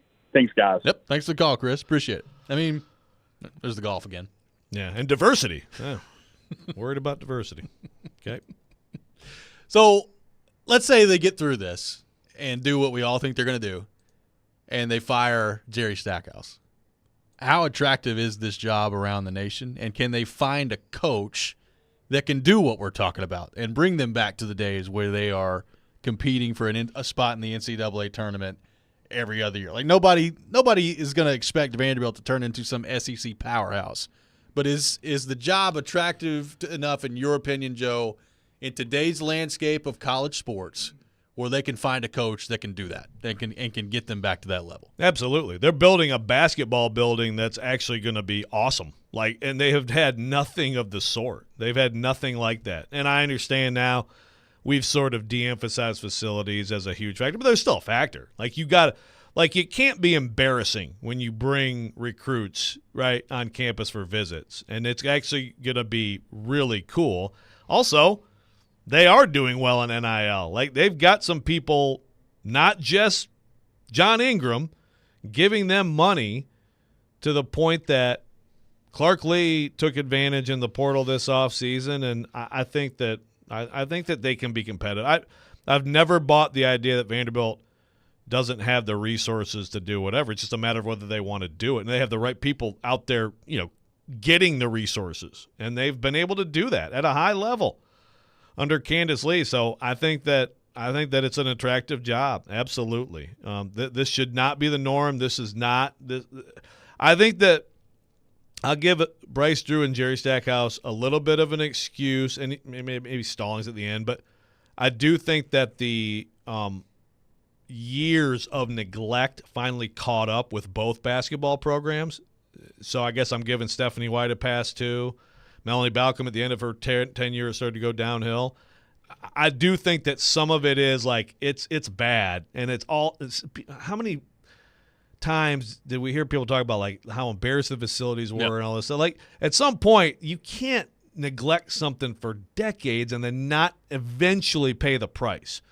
But they have actually fixed it now. They're in the process of fixing a lot of that stuff now, and I think there's a lot of reasons to look at Vanderbilt as an attractive job. I really do. And so it's just, you should be able to get a coach in here who should be able to get to the NCAA tournament in a 5-year span a couple times. That's, to me, that. And then, eventually you want to get to the point where it's more the expectation than not that you go every year. Like, you should go more than you don't go. But for now, just get back to the freaking tournament once. Take that first step to get back in there. Let's go back to our 102.5 The Game phone line. Welcome in Chris from Atlanta. Chris, good morning. Thanks for calling in. Hey, morning, fellas. Thanks for taking my call. Yeah, I kind of agree with Joe. I think it really starts with Candace Lee. What are your expectations for Vanderbilt? Because if you guys remember, 12 years ago, this was a team that actually won the SEC championship over a loaded Kentucky Wildcats men's basketball team. So the expectation should be there for success to get not only win the SEC, but to go to the NCAA tournament. And they just haven't had that since Kevin Stallings was there. I mean, even as a Tennessee fan, I love the fact that we destroyed Vanderbilt on Saturday. But there was a time when Tennessee fans, we would be worried about playing Vanderbilt, either in Memorial or at Thompson Bowling. So the expectation should be there. There are 6 ranked teams in the SEC right now. There should be no wonder why Vanderbilt cannot be one of them. So that's all I got to say. Yep. Thanks, Thanks guys. for the call, Chris. Appreciate it. 615-737-1025, our phone number. Coming up next, it's time for the Rex Rant with Joe Rexrode. You can check it out every morning here on the program. We'll do that next. Robby and Rexrode, 1025, 1063, The Game.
Sometimes he wakes up on the wrong side of the bed.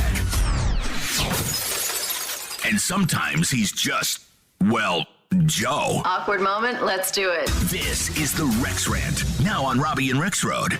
And here we go. Let's go. Like the kid with the train. Joe, man, where you been drinking your coffee at lately? So, one of the best dress coaches. I guess that's drawing attention to yourself. How dare you wear nice clothing? It is that time of the day, time for the Rex Rant with Joe Rexrode. You can check it out every morning here on the program. Joe Rexrode's Rant of the Day. It's been gone for a few days, so we've not had a rant lately. You never know what Nick Keyser will cook up. Can't give me some Captain Tennille actually singing their freaking song, but I like that one. That was nice. That was good. Throw in one of today's gems. Very nice. Well, we can get back into Stackhouse here in a minute. A lot of people reacting to it. Jimmy Wyatt thinks he's coming on to talk Titans, but actually I'm just asking about Stackhouse at the top of the hour. Prepare yourself, Jim. But I do want to tell you a little bit about my trip to Las Vegas. So I don't know if anybody can relate to this, but I am a big believer. And this is in the rare times that I, buy a ticket to a sporting event, but certainly concerts, we're concert people. I'm a big believer in you wait till the day of, you wait until right before the show, and you're going to get a sweet, sweet price. I mean, we had some like upper deck Dave Matthews tickets at Bridgestone last summer, and we took it down, maybe about 15 minutes before the show. It's like, here's some seats right next to the stage where you can see the band, and they're like for nothing. Like, there you go. Yep. This is it. Okay. So we're on the flight to Thursday to Las Vegas for you two. I haven't bought any tickets. This is Katie's Christmas present, which I haven't. I mean, obviously, like the flight and hotel, we're all points bought, and then it's like, we're gonna. And of course, she's like, "So do you have the tickets?" Well, no. You know what we do. This is what we do. So we're on the flight. We're talking with some guy, and he's telling us about, he's spent like a lot of money. Yeah. Like, we got our tickets, and I was just like, sucker. I told Kay, like, God, poor son of a gun. What an idiot. We are going to be in sweet. But I learned a little lesson on this trip that, supply and demand, I mean, it's Econ 201. If there's more demand than supply, it's not going to work out that way for you, buddy. And so we're looking constantly, and they're going up the day of the show. I'm like, wait, no, this is not supposed to be happening. And they keep going up. And now it's like 3 hours before the show, and it's like, what are you doing? I'm like, just hold on. It's like, just hold on. I know it's going to break. It's going to break. 2 hours before, they're still up. 1 hour before, they're up even more. I will not give any numbers. I do not want to embarrass, myself mainly. Finally, we bit the bullet, and as we're walking in line, so now we're talking half hour before the show, we're walking with this whole crowd. So, like, to get to the Sphere, you have to be in, like, the Venetian, and you have to, like, walk through this whole walk. Like, you can't even get to it. Like, it's an insane structure. Like, I would advise anybody to go check it out for something, because it's wild. But we're walking, and it's like, okay, well, we just have to – I'm sorry. I have failed miserably. I am a loser. I am so sorry. So we went on one of the ticket broker sites and bit the bullet and paid the money, and then the tickets didn't show up. Oh, God.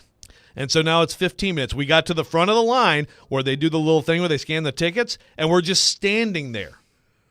Like, they're not showing up. They're still not showing up.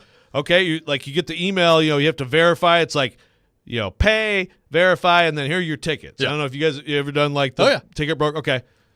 I mean, usually it's pretty instantaneous. Sitting there 15 minutes sweating it out. Oh, my God. Like, the show's about to start, and now it's 5 minutes before it, and we're like, oh, we have to call the 800 number. Yeah. I'm like, we are so screwed. We're calling the freaking 800 number. Now, to the credit of this ticket broker, they actually answered pretty quickly. And this guy's like, okay, yep, you're all set. It all looks good in there, and those should be showing up any minute. Okay? So it's 8 o'clock show, 5 minutes to 8. And like every minute we keep checking, refresh the email, refresh. All these people are like, you guys okay? You got everything okay? Like, we're okay. Just get your ass in there. Don't talk to me. Finally, it's 8. And, bands don't start right on time, but, the U2, they're a little older. As you get to the older bands, they're a little closer to actual show time than you might think. Call the 800 number again. Yeah. Woman's on there. I'm like, well, then take the sale off because it's the show time, and I do not have my tickets. So, and then she's like, well, it should be in there in a minute. I'm like, wait a minute. We just talked to a guy who said they're going to be in there in 5 minutes, and now it's 15 minutes later, and they're not in there. He's like, well, the seller has to put them in there. Do you not have any control over this?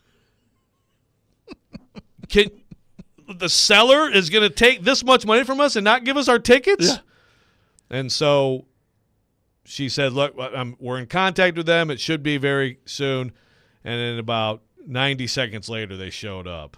And the show didn't start until 20 minutes after the hour, so we were okay. Yeah, Joe, I did the exact same thing with Kristen on our trip to St. Louis, except I went in the media seat, and she's like, you bought tickets for the wrong day, you idiot. So I did something completely bad, too, over the weekend. So, Joe, Ticketmaster sucks. I already know probably that's what was used, maybe not. No, but hey, if they want to catch a stray from you, I guess they can go right ahead.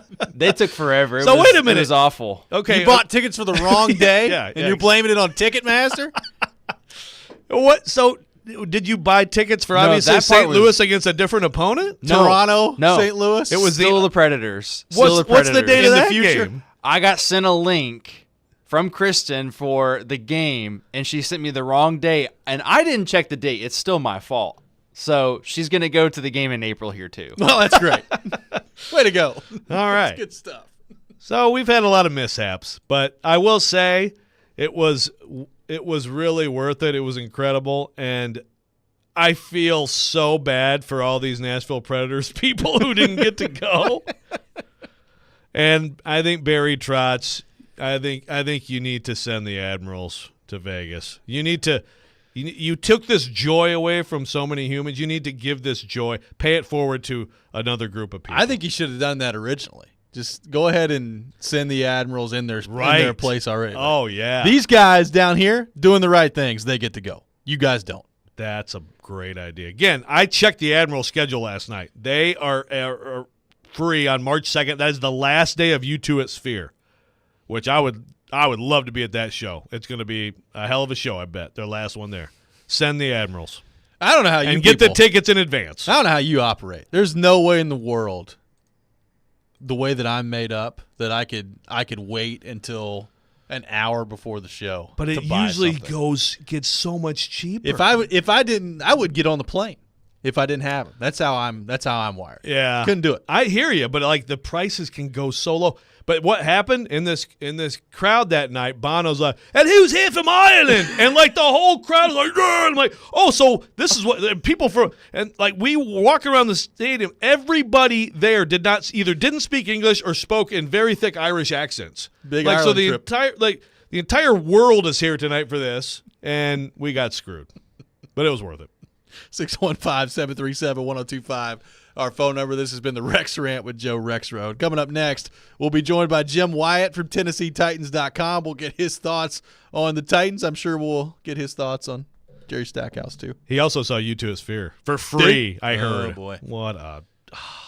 It's going to be a really informative segment with Jim Wyatt coming up next. You're listening to Robby and Rexrode, 102.5, 106.3, The Game.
Final hour, Robby and Rexrode, 102.5, 106.3 The Game. Robby Stanley, Joe Rexrode, Nick Keyser here with you on this Tuesday morning. And we go to our 102.5 The Game phone line, driven by WilsonCountyHyundai.com. Welcome in our friend Jim Wyatt from TennesseeTitans.com. Jim has been a world traveler to the Pro Bowl, to the Super Bowl, and now he gets to join us this morning. Jimmy, how we doing? What's going on? I'm good. This is a trifecta here, hitting the trifecta being on with you guys here to wrap up that three-peat. That's right. Definitely comparable to the other two. How was Orlando? How was the Super Bowl trip for you?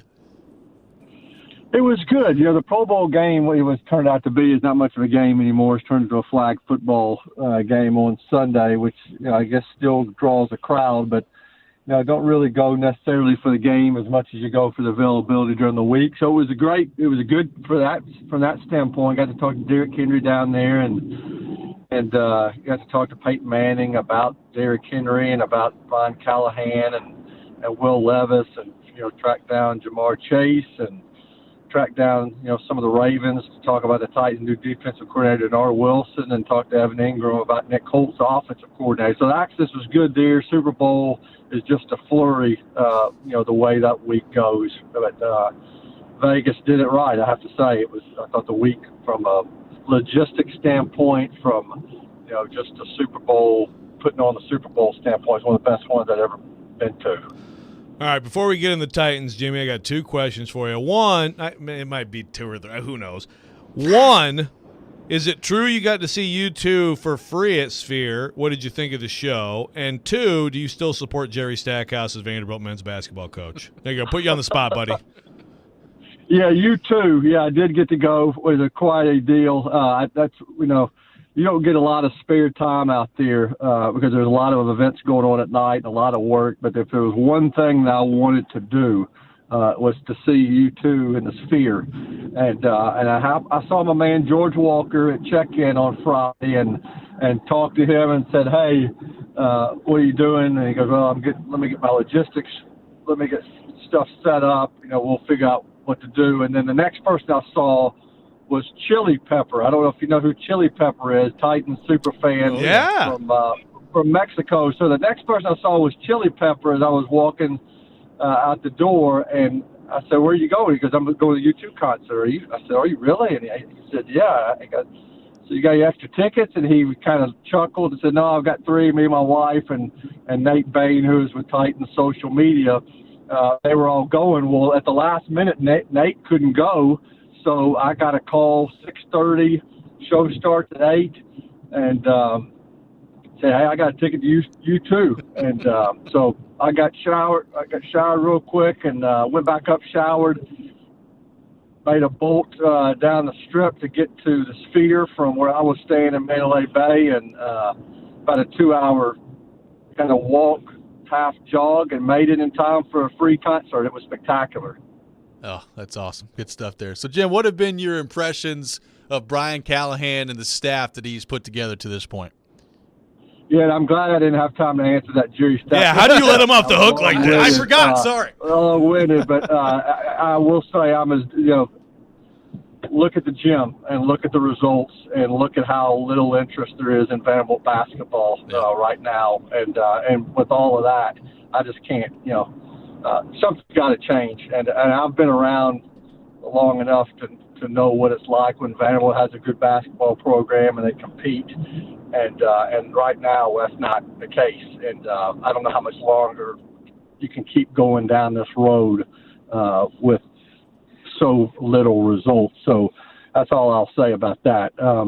As far as Brian Callahan, I think he's put together a really good staff. I mean, and it's hard to do because I've seen a lot of head coaches coming here, and they've got great plans of who they're going to bring in, and a lot of times that doesn't work out because a team won't let a coach go to another team.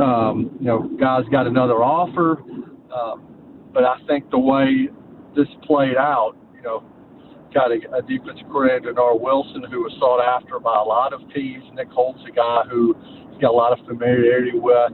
Heard a lot of good things about him, not only from Evan Ingram, I told you about the Pro Bowl, but I talked to Trevor Lawrence about him at the Super Bowl. He had a lot of good things to say about him. And then, I think the home run of his assistant coaches was his father, Bill Callahan, who not a lot of people thought would be in a position to leave and join his father. So I think they got two good coordinators, and obviously Brian's going to call the play, so the dynamics there are kind of to be determined. But a position that definitely needs to be upgraded.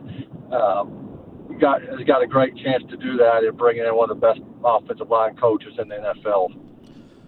Yeah, on that, Jim, this is a conversation we've had, recently, which I'd love to get your thoughts on. Bill Callahan, obviously, as respected as any position coach probably in the NFL, has been doing it at a high level for a long time. So do you look at that as the Titans could get away maybe with, nickel and diming a little bit more on the offensive line, or the coach 'em up factor can make, so-so players good players? Or is it like, well, when you have a coach that good, then, even more you give him the best talent and think of what you could have? How do you view that? Yeah, but that's an interesting way to look at it, and I've actually seen somebody else have that theory as well and didn't know that I necessarily buy it. I mean, obviously when Mike Munchak was the offensive line coach around here, they ended up having guys like Eugene Amano or Justin Hartwig or, later round offensive linemen that developed and turned into starters under his watch. And part of it was because of his coaching, but part of it was because I think they found some gems late in the draft that they felt like they could develop. So part of that was good scouting, part of it was good coaching, but I think with the situation the Titans have been in, and certainly the complete overhaul that you feel like is getting ready to take place, I think you've got to get good players. Now, does that have to be at number 7 in the draft? I don't know. I mean, I think obviously free agency comes first, and if you are able to find someone you like in free agency, a couple of guys you like in free agency, maybe that takes the pressure off of what you do in the draft and going toward that position. But I think you got to get good players, and obviously Bill Callahan's going to coach them up with the best of them. But I don't think you want to get them a couple of Pintos and try to turn them into a Ferrari. I think you got to get them some good players to work with and start establishing a culture and a line that you're not taking a chance on guys as much as you're taking them and banking on them being your guy for years and years to come. Jim Wyatt from TennesseeTitans.com with us here on Robby and Rexrode. So Jim, obviously a lot of the story for next season is going to be written by the decisions that are made this offseason and free agency and the draft. Purely from a Will Levis standpoint, as you watched him play this past season and you look ahead to year 2, what are some areas that you think he needs to improve on? What do you think that next step looks like for Will Levis? Well, I mean, I think it starts with kind of what we talked about. I mean, they got to be better around him, and that's nothing that he can control. It's just he's got to have faith that that's going to happen. And I think based on the interaction he's had with Brian Callahan and based on what we've heard about them trying to build the team around him, I think he should feel good about that. Now, he obviously has to improve in a number of areas himself. I mean, he has proven that he's got a strong arm, and he's proven he's gutsy, and he's proven he's a guy that can be a good leader, but he's also got to be, he's got to make the easier throws, and he's got to be smart with his decision making and not try to hit the home run every time. He's got to have maybe more touch on some balls closer to the line of scrimmage. That I know all that comes in time, and I think you have to be encouraged or optimistic about him, knowing that for the first time in a long time he's going to be healthy. That's one of the things when I talked to him in Vegas. He said he's healthy for the first time in 25, 26 months because he was dealing with stuff from the very beginning of the season. And this off season was one where he made the rounds for, he had his pro day, he made the pre-draft visits, he had to get geared up for the draft. He just never really was able to focus on himself and the offense, and now he's got an off season to do that. So a huge off season for him to develop, to get comfortable, familiar with the new playbook, and then get on the same page with the guys around him that will come here in free agency in the draft. So, Jimmy, free agency, as you said, that's first, then the draft. We're already going through the mock drafts. But in free agency, assuming, the Titans aren't going to find their future left tackle in free agency, I mean, I assume that has to be a prominent spot somewhere high in one of those early picks. What do you see out there that you like or that what you would call a priority? I mean, there's some receivers out there. They certainly need help at cornerback. Anyone really jump out at you? Yeah, and I have to be honest with you, I have to be careful about naming particular players before it starts since I work for the team. I mean, I get reminded of that. I'm just trying to get you in trouble in so many ways on this segment, man. Let's talk about Juwan Jennings. I mean, yeah, Juwan Jennings had a Super Bowl, I'll tell you that. But he's a tough kid. I do think the receiver position is one that you have got to address, and I think you're more likely to have quicker success by getting someone in free agency than the draft. I think we've seen that here, and that's been the case a lot of places as well. So I think receivers one. I think cornerback secondary is another. I think maybe you're not going to get your starting left tackle in free agency, but I still think you can identify players up front that can be potential starters for you, and we saw this team try to do that last year with different levels of success. I thought Daniel Brunskill, fit the culture and was a tough player and pretty solid. Obviously, Andre Dillard, didn't work out. So I think you got to find the right guys there. And then,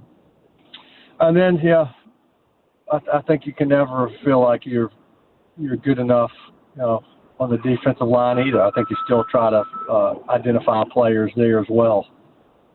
Well, Jim, really appreciate so much you taking time to be with us this morning. Welcome back to town. Hope you've been able to decompress a little bit, and we'll talk to you soon. Okay, sounds good. You have a good day. Absolutely. Jim Wyatt from TennesseeTitans.com, our guest here on Robby and Rexrode. We'll take your thoughts on the Titans, react to what Jim had to say there. 615-737-1025 is our phone number. More coming up next. Robby and Rexrode, 1025-1063, The Game.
Welcome back in, Robby and Rexrode, 102.5, 106.3 The Game. Robby Stanley, Joe Rexrode, Nick Keys are here with you on this Tuesday morning. Robby and Rexrode brought to you by Chuck McDowell and Medical House Calls, Middle Tennessee's best medical care in the comfort and safety of your own home. For more information, go to medicalhousecalls.com.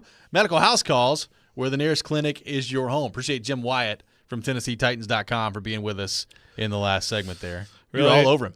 Yeah, well, good for him for going free to a concert that cost me a mortgage payment. It's really awesome. Did you get the sense that when I asked him about it, he was like, didn't want Titans to know that he was out at a concert? Like, busy with a lot of events. A lot of work going on out there. Because Dennis here says that complaining about Stackhouse golfing the way he dresses his Twitter's cracking me up this morning. What's wrong with people? Imagine how much better the content would be if guys like Rexrode and Wyatt would be typing away at the keyboard instead of going to rock and roll concerts. Be more committed, guys. It's true. People should never have free time. People should never have free time. Exactly. Just absolutely just grind film all the time. Or just type, I hope type, Josh type, Heupel, type, as we're sitting here right now, is watching film. I hope he's watching film on Florida to make sure that never happens again. Yeah, right now. Yeah. I don't want to hear anything about your kids or you on the golf course. Yeah, you need to be, or like, I don't know, talking to Nico or whatever, or contributing another angry letter to the lawsuit, something. That would be working. Yeah. Was Josh Heupel the one that hanged the Tennessee banner outside the NCAA courthouse? Guys, you go in, and I'll be outside on the side of hanging off the crane over there holding the banner. That's what I'll do. I hope so. The lift. That's the word I would feel. Yeah. I got you. I would feel much better about things if that was him. I hope so. I hope so too. That should come soon at some point. On the Titans front, so TD and I were talking about this yesterday, and we brought this up with you last week. The Brandon Ayuk part of this, TD's doing it. He says if Ayuk becomes available, that if he's the Titans, he's throwing his name in the hat. He feels good about Ayuk being a number one wide receiver, and that he could beat man coverage. And you're going to have to pay a receiver at some point. And didn't love the idea of giving up a ton of draft capital for it, and trying to determine what the price would be for him is pretty interesting. Obviously, like if I'm the Titans, I'm not giving up 7 overall in any deal involving Brandon Ayuk. So that would be a no-go for me. But if it cost you this year's second and like a fourth next year, would you do that? We threw out the idea of 2 second-round picks. Would you do that if you're the Titans at this point? I said it last week. You need elite players. Like this roster right now is devoid of elite players. There's very few on the roster. And you got to find a way to get them. And that's why even like the idea of trading back from number 7, while I understand trying to collect more picks, you need elite players, and you can get an elite player at number 7. So what do you make of the Ayuk part of this? We'll see how it goes down in San Francisco. What would you be willing to give up for a guy like that? Well, I'm definitely with you on not 7. Yeah, I mean, I'd think about some of those other combinations you guys talked about. I'm not totally sold on it. I think he's really good, no doubt about it. Am I hesitant? Am I too hesitant with him because of everything around him? I mean, it's always a great argument in this league, these loaded rosters. Like, how much does it help a particular person? Corey Davis is a good example here. And maybe, there's still people like Corey Davis, 1,000-yard receiver for the Titans. What do you want, right? Yeah. And then he went to the Jets, and, you kind of saw the reality. Like, he was a decent receiver, but he had a 1,000-yard season here. He played well. He was healthy. Good for him. He got paid because of it. Good for him. But it was very much benefiting from what's around him. I'm not comparing him to Brandon Ayuk at all. Don't get me wrong, because I think he's a great player. But it's still also the whole, okay, and now you're paying that much to a guy, whereas if you could draft somebody, that would be ideal. But hey, you can't draft everything. You're not going to draft everything to even come close to fixing your issues if you're the Titans. So you've got to spend on somebody. Well, I said this yesterday, going back to the elite player conversation. And Will Levis, like you got to start to figure out what exactly he is. And in an ideal world, you want to know by the end of his 3rd year whether or not he's the guy. Think about how much your offense changes if you're able to pull off a trade for Brandon Ayuk or somebody else that's a top-flight wide receiver, and you pair him with Hopkins, and then you take Joe Alt at 7. Like, think about just with those two moves, how much different your offense is. Beyond just the, Brian Callahan coming in and calling plays and the new scheme, all those things. But just those two moves, if you can get via trade a top-flight wide receiver that comes in here and take Joe Alt at number 7. Yeah. I mean, it totally transforms the offense. It's a big change, no doubt. Ron asks what positions are plentiful to draft so we can wait to get later at. Well, that's the thing, too, is the one position that I think everybody is talking about as ridiculously deep in this draft is receiver. Like, much better receiver draft than last year. You're talking about guys who are going to go certainly well into the second and maybe in the third who are, immediate starter level players and a lot of different types of receivers, but it's a very deep receiver draft. So that's where, Alt, and then like you said, what if you're able to get someone, a veteran who's really good, and then also can you get a receiver in the second round, and you're even more transforming. At some point you need to address defense, but hey, we're mostly talking about offense, so that is the priority. That's the issue. But that's why now, there's also a lot of offensive tackles in the draft, but it's like how much of a drop off from like the top 2 are we talking about here? I think there's also a tier of receivers that's the top 3, it seems, right? Yep. And these are all guys who I would even say there's 1, and then there's 2 more, and then you go on from there. Yeah, that's fair. Harrison 1, and then Neighbors and Adunze right after that. Yeah, and I buy into that. I think he's clearly the best. But I tell you what, both those guys they're really good, very good. But then after that, you got a lot of other guys like Gatt and Worthy and Keon Coleman. I mean, there's a lot of potential there at that position. Cameron on the text line says Ayuk is not a number 1 receiver. That's the kind of bleep the Titans have done for years. Take someone else's number 2 or 3 receiver and pay him number 1 money and suck for 3 more years. This is from Cameron on the text. I think Cameron's a little tough on Ayuk there. Again, I said this last week. If you just gave me the same exact conditions, pay, and all that stuff, I would take Deebo Samuel over Brandon Ayuk. That's me. But maybe I'm wrong. I mean, he's definitely underrated, I think. In that offense because there's just bigger stars there. He's really good, man. Well, I mean, he's not a 3. He's not a 2/3. Okay, no, he is not a 2/3. Is he an elite number 1? No, probably not. Is he good enough to be a number 1 wide receiver in the league? I think so. Yeah. Is he? Is he Justin Jefferson? No. But I mean, the last 2 years in 22, he had 78 catches for 1,000 yards, 8 touchdowns.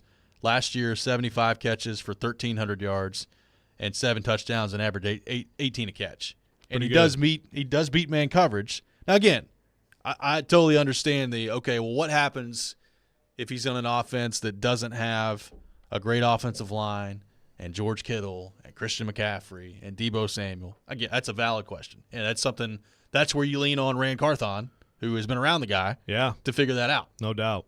Well, and also there's always the other side of that, which is when there's so many other good players, you may not have the same production. Yeah. Right? When Deebo Samuel, you got to get him the ball a certain amount, and Kittle, McCaffrey, well, maybe in another offense you would get the ball more and you'd really have eye-popping numbers. I mean, 18 a catch is nothing to sneeze at. Tune in later this morning at 8:45 for your chance to win tickets and Preds Pick to Click to an upcoming Preds home game. Pick to Click is brought to you by TJ Anderson Homes of Benchmark Realty. List your home with TJ to get your home seen, heard, and sold. We'll do that here in about 18, 19 minutes or so here on the program. Looking forward to that. We'll take more of your thoughts on the Titans, 615-737-1025. Our phone number, free agency, the draft, everything on the table. We'll also get back into the Predators as well. Coming up next, Robby and Rexrode, 102.5, 106.3 The Game.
Welcome back in. Robby and Rexrode, 102.5, 106.3 The Game. Robbie Stanley, Joe Rexrode, Nick Keyser here with you. We are live from our Spring Hill Heating and Cooling Game Nashville studios, keeping your home feeling comfortable all year round. Taking your thoughts on the Titans, 615-737-1025 is our phone number, 615-737-1025.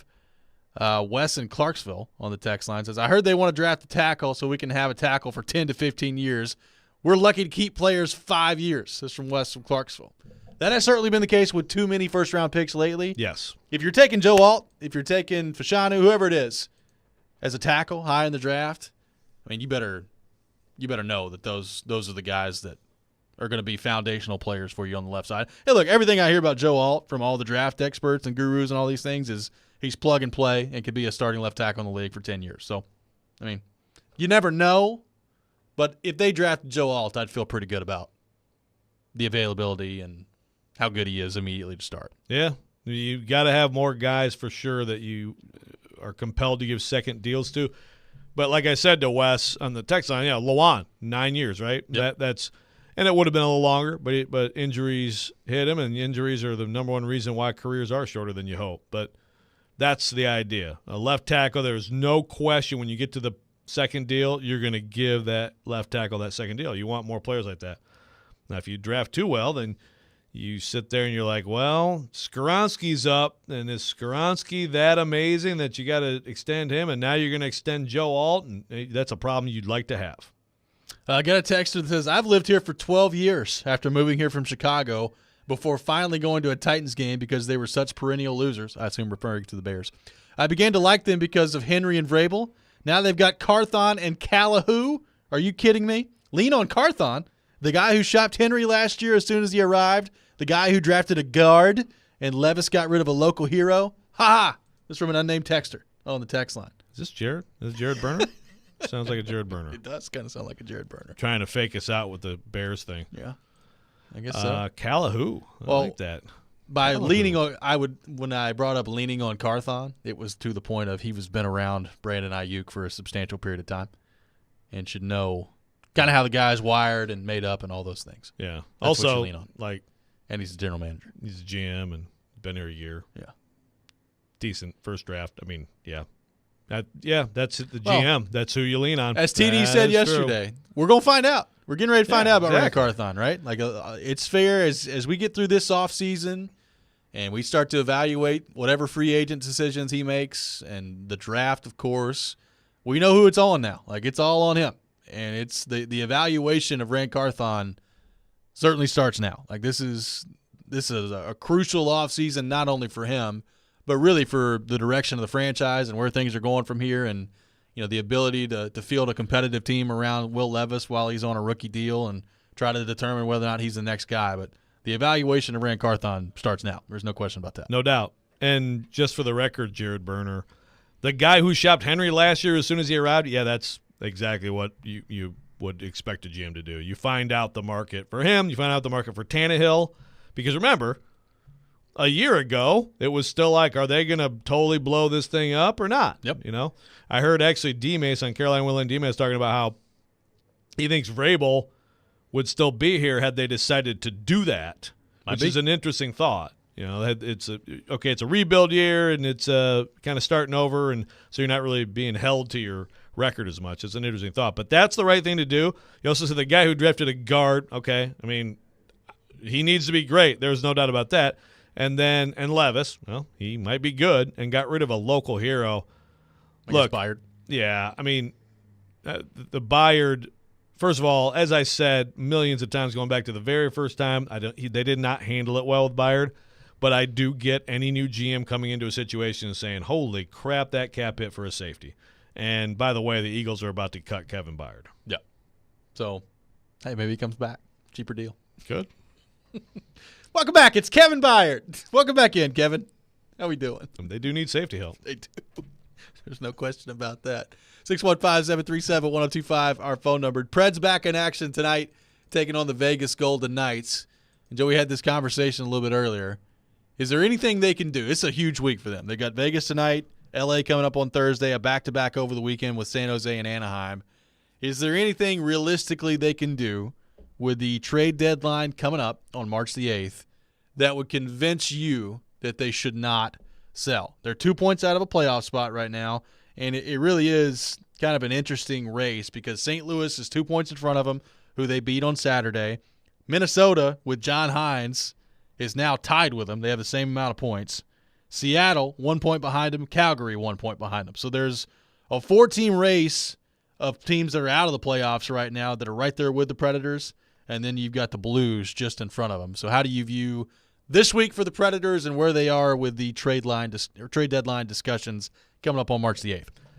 Well, I just view it as basically I'm in the camp of as long as you're not buying, fine. But I feel like some selling is almost necessary regardless of what they do. And obviously, who are we talking about? Well, first of all, separate Saros from the discussion. That's a different thing. That's a potential thing that happens. That's a big deal, and that to me is only going to happen if Barry Trotz gets a return he's looking for, and maybe he has to adjust that a little bit at some point. But Tyson Barrie, of course, that's been publicly obvious for a long time. And then you got some of these guys who are coming up as RFAs and UFAs that you have to look at. And at this point, I think we're definitely going to look at more pretty significant churn for this roster from now to like next fall. So if you can pick up a little bit of draft capital doing it now, yeah, go for it. I mean, and then if this team makes the playoffs, makes a run, good for them, ahead of schedule. To me, it's gravy because this was never a year that you were putting all your eggs in this basket. I think it's a really important stretch for them to remember the long-term plan and to remember what it's ultimately going to take to get back into contention. And look, hopefully, if you're them, you look at what you've just done in the draft and the last few years of David Poyle's drafting, and you look at your young pipeline and you say, there are some answers coming our way. Like there are some answers that we feel good about. They're going to be a long-term part of this core that are eventually going to be part of the process of getting back to being a cup contender. I also still think that you need to leave yourself, if you're Barry Trotz, enough room from a salary cap perspective and certainly enough room from an asset perspective to put yourself in a position where you can strike if a deal becomes available. Like I think you have to continue to stockpile assets and give yourself trade chips, basically. Give yourself trade chips to if somebody out there becomes available who is either unhappy with their situation or their time at that place is just running out or they inform whoever that they're not signing there, you need to get yourself in a position where you can go and acquire one of these game-breaking, franchise-changing forwards. Because, again, you can draft well, and hopefully you can identify with your scouting department some guys in the draft a little bit later on, whether you're picking 12 or 14 or wherever it's going to end up being, that turn into be great players and turn into be all-star level players for you. But if it's not going to be one of those top-of-the-draft guys, you got to find different ways to bring in elite talent. And I think the more assets you can accrue for yourself, the better off you're going to be in the long term and positioning yourself to do that. So I think you got to remember that. Still, yeah, and it's still, it makes it. There's still no guarantee. It's hard. Yep. Everybody's looking for those guys, and I mean, how many? So that, like we talked earlier, Matthew Tkachuk last summer and all the discussion and how he maybe was interested in here and everything, wait, 2 summers ago. 2 summers ago. Jeez, time flies. But how many roughly? How many guys like that are there in this league? I mean, forward-wise, probably 8, 10, 12 that are realistic to get at some point. Like, right. Yeah, McDavid's not becoming available. Right. But, I mean, I would still count him in the number. Like sure. The number of just existing in the league. Yeah, around a dozen. Yeah, 10, 12. Yeah. So, it's hard. It is. So you can do that, what you said, and you still may not be successful. But you got to try every avenue, right? You have to look at every possible avenue.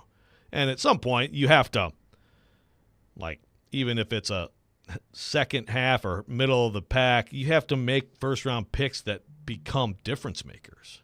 And true difference makers. Not like making your lineup and being able to hold on, but difference makers. Coming in and contributing and being a big part of what they do. And look, it's a new regime now You've got a new coach in Andrew Burnett, a new general manager in Barry Trotz. But I do think that there is a stigma that they need to break, and that is developing forwards to be really good forwards in the NHL. Finding and developing. Finding is the first part. You're exactly right. Like, you have to identify the right talent, and you have to be able to work with your forwards to get them to the point where they can contribute in big ways. Like, I think about the history of this franchise and homegrown superstar-level forwards. Ain't a whole lot of them. Like Philip Forsberg, he wasn't even drafted by you. Now, I would consider him homegrown because he's been here since he's 18, so that counts, I guess. But, Arvidsson was like a fourth-round pick. Yep. You developed him. Kevin Fiala really has done most of his developing when he left your organization. You've had Patrick Hornquist. Well, that's a good found. pick, though, at least. Like, Fiala's a talented guy. Sure, yeah. I mean, you had Patrick Hornquist, which you found was the last pick in the draft, who ended up being a really good player. But the list is not very long of, like, homegrown first-round pick guys that have developed into really, really good players. And that's got to change moving forward. And even though it's a new coach and a GM, most of the rest of the infrastructure is the same. Yeah. So they've got to do better. Well, they've got to do better, and I would hope that there is, like from Barry Trotz's standpoint, some new ideas and kind of a new way of doing things, even if there is the same kind of foundation in stretch. Because obviously that's something that they've got to improve on if they're going to get back to being a Stanley Cup contender. 615-737-1025, our phone number. Speaking of the Preds, coming up next, it's time for Preds Pick to Click here on the program. Be the first caller, 615-737-1025. If you guess a goal scorer for the Preds tonight, you win a pair of tickets to a future Nashville Predators home game. That's next. Robby and Rexrode, 102.5-106.3, The Game.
It's time for Preds Picks to click. And a shot at the score. Do you think you know who will score a goal in tonight's Predators game? Little give and go. Shoot your shot for a chance to win Preds tickets. Call 615-737-1025 now. Pick to Click is brought to you by TJ Anderson Homes of Benchmark Realty. Visit tjandersonhomes.com to see why they are preferred so often. It's Pick to Click, now on Robby and Rexrode. It is time for Preds Pick to Click here on Robby and Rexrode, brought to you by TJ Anderson Homes of Benchmark Realty. List your home with TJ to get your home seen, heard, and sold. Preds back in action tonight, taking on the Vegas Golden Knights. An update in the standings in Preds Pick to Click. Rexrode and the Listers remain tied atop the standings with 12 correct answers. Nick Keyser somehow gets on the board in the 9-2 Dallas game with a Cole Smith prediction. That's strong. So How much you get 2 for that? He now is up to 8 points, and I remain in dead last with 4 points. 4 points behind Keyser in the competition. So you double you to get to him, and you triple you to get to us. And not very much time to do it. So I'm in deep trouble in this competition. With that in mind, let's go to our 1025 The Game phone line. Welcome in Christian. Christian, good morning. Thanks for calling in. Who is your pick to click tonight for the Nashville Predators? Well, good morning, fellas. Hope you're having a great day. I'm going to have to go with a popular pick this year. We're going to have to go with Phillip. We're going to have to go with Scoresburg. Tomasino? Right. Yeah, that's right. No, we're going to go with Scoresburg. See how that works out. Thanks, Christian. Appreciate your call. So Forsberg I tried. off the board. You did. I tried. You tried. Nick Keyser, you're up first today. Forsberg is off the board. Your pick to click. I've not gone with the typical top 6. I'm going to continue that trend. He's back in Vegas. He was drafted by Vegas, their first pick. I'm going to go Cody Glass this evening. Cody Glass, a selection. Joe, I am up next, and I'm going to go Ryan O'Reilly as my selection. Forsberg, Glass, O'Reilly off the board. Joe Rexrode, your pick to click. Okay. Luke Shen scored last game. Thank you. That's a good point. Keyser's going there soon, isn't he? Yeah. I mean, I'm expecting a Luke Shen pick from Keyser at some point here. How about Colton Sissons? Ooh. Colton Sissons. Who also scored I see some Saturday. People. Yeah, I see some people talking about Colton Sissons as a trade possibility. I mean, look, I think he would be a very attractive option for a lot of teams out there, especially when you consider the contract and not very much money attached to it. He needs 2 more goals to reach a new career high, so there you go. He does. I think he's going to get there this year. Forsberg, Glass, O'Reilly, Sissons, the selections today at Preds Pick to Click. Preds back in action tonight, taking on Vegas. Joe, we had a question from Nathan from Lawrenceburg on the text line asking about cap space the Preds will have in the offseason. Yep. Right now, according to capfriendly.com, they're projected to have around $25 million. $25.895 million is the projected cap space. Now, keep in mind, they got a lot of unrestricted free agents coming up. So, I mean, Trenin, Gurianov, Novak, Jankowski, Sherwood, obviously Tyson Barrie, Alex Carrier, Lankinen. There's a lot of unrestricted free agents that they have. So you're going to have to fill out a roster, and it's not going to be as simple as, oh, my goodness, they got $25 million of cap space. By the time you do all that and you bring back whoever you want to re-sign out of that group, you're probably going to be looking somewhere at the neighborhood of, 14, 15, 16 million, which is still plenty of room to operate with. It's whenever we kind of flip back and forth to talk NFL and NHL, first of all, obviously the NFL is a soft cap, which does exist. But the NHL, the numbers seem so low. You know what I mean? Like, oh my God, that's awful. Like, no, that's actually pretty good. Yeah. You can do a lot with that. So they've got the money, the cap space to make a significant move. It's just, what would that be? Exactly. And how much cap space, like when you start factoring in the projected space you have and the free agents that are there, how much, if you're Barry Trotz, do you want to fill out that roster next year of guys like, Kimmel, guys that are younger, cheaper in Milwaukee that don't cost you a ton, and kind of go that way and leave yourself some flexibility moving forward. I mean, I thought that would be more the approach this past offseason, and they were pretty aggressive in free agency. They got O'Reilly and Chen and Nyquist and Gurianov, and they were pretty active on day one. How active will they be this time around? It's not a great free agent crop again, so it's not really a great year to have all that cap space, so it doesn't mean you necessarily have to spend it, but they got plenty of cap space. And that space, If they don't trade UC Saros and they extend him this summer, going into the last year of his deal, then you're talking down the road. You're talking about 8 or so that you're taking off that. That's why we talk so much about trading him. Absolutely. 615-737-1025. Our phone number will have you covered all day long here on 102.5 The Game. Jason, Big Joe coming up next. You're listening to 102.5, 106.3 The Game.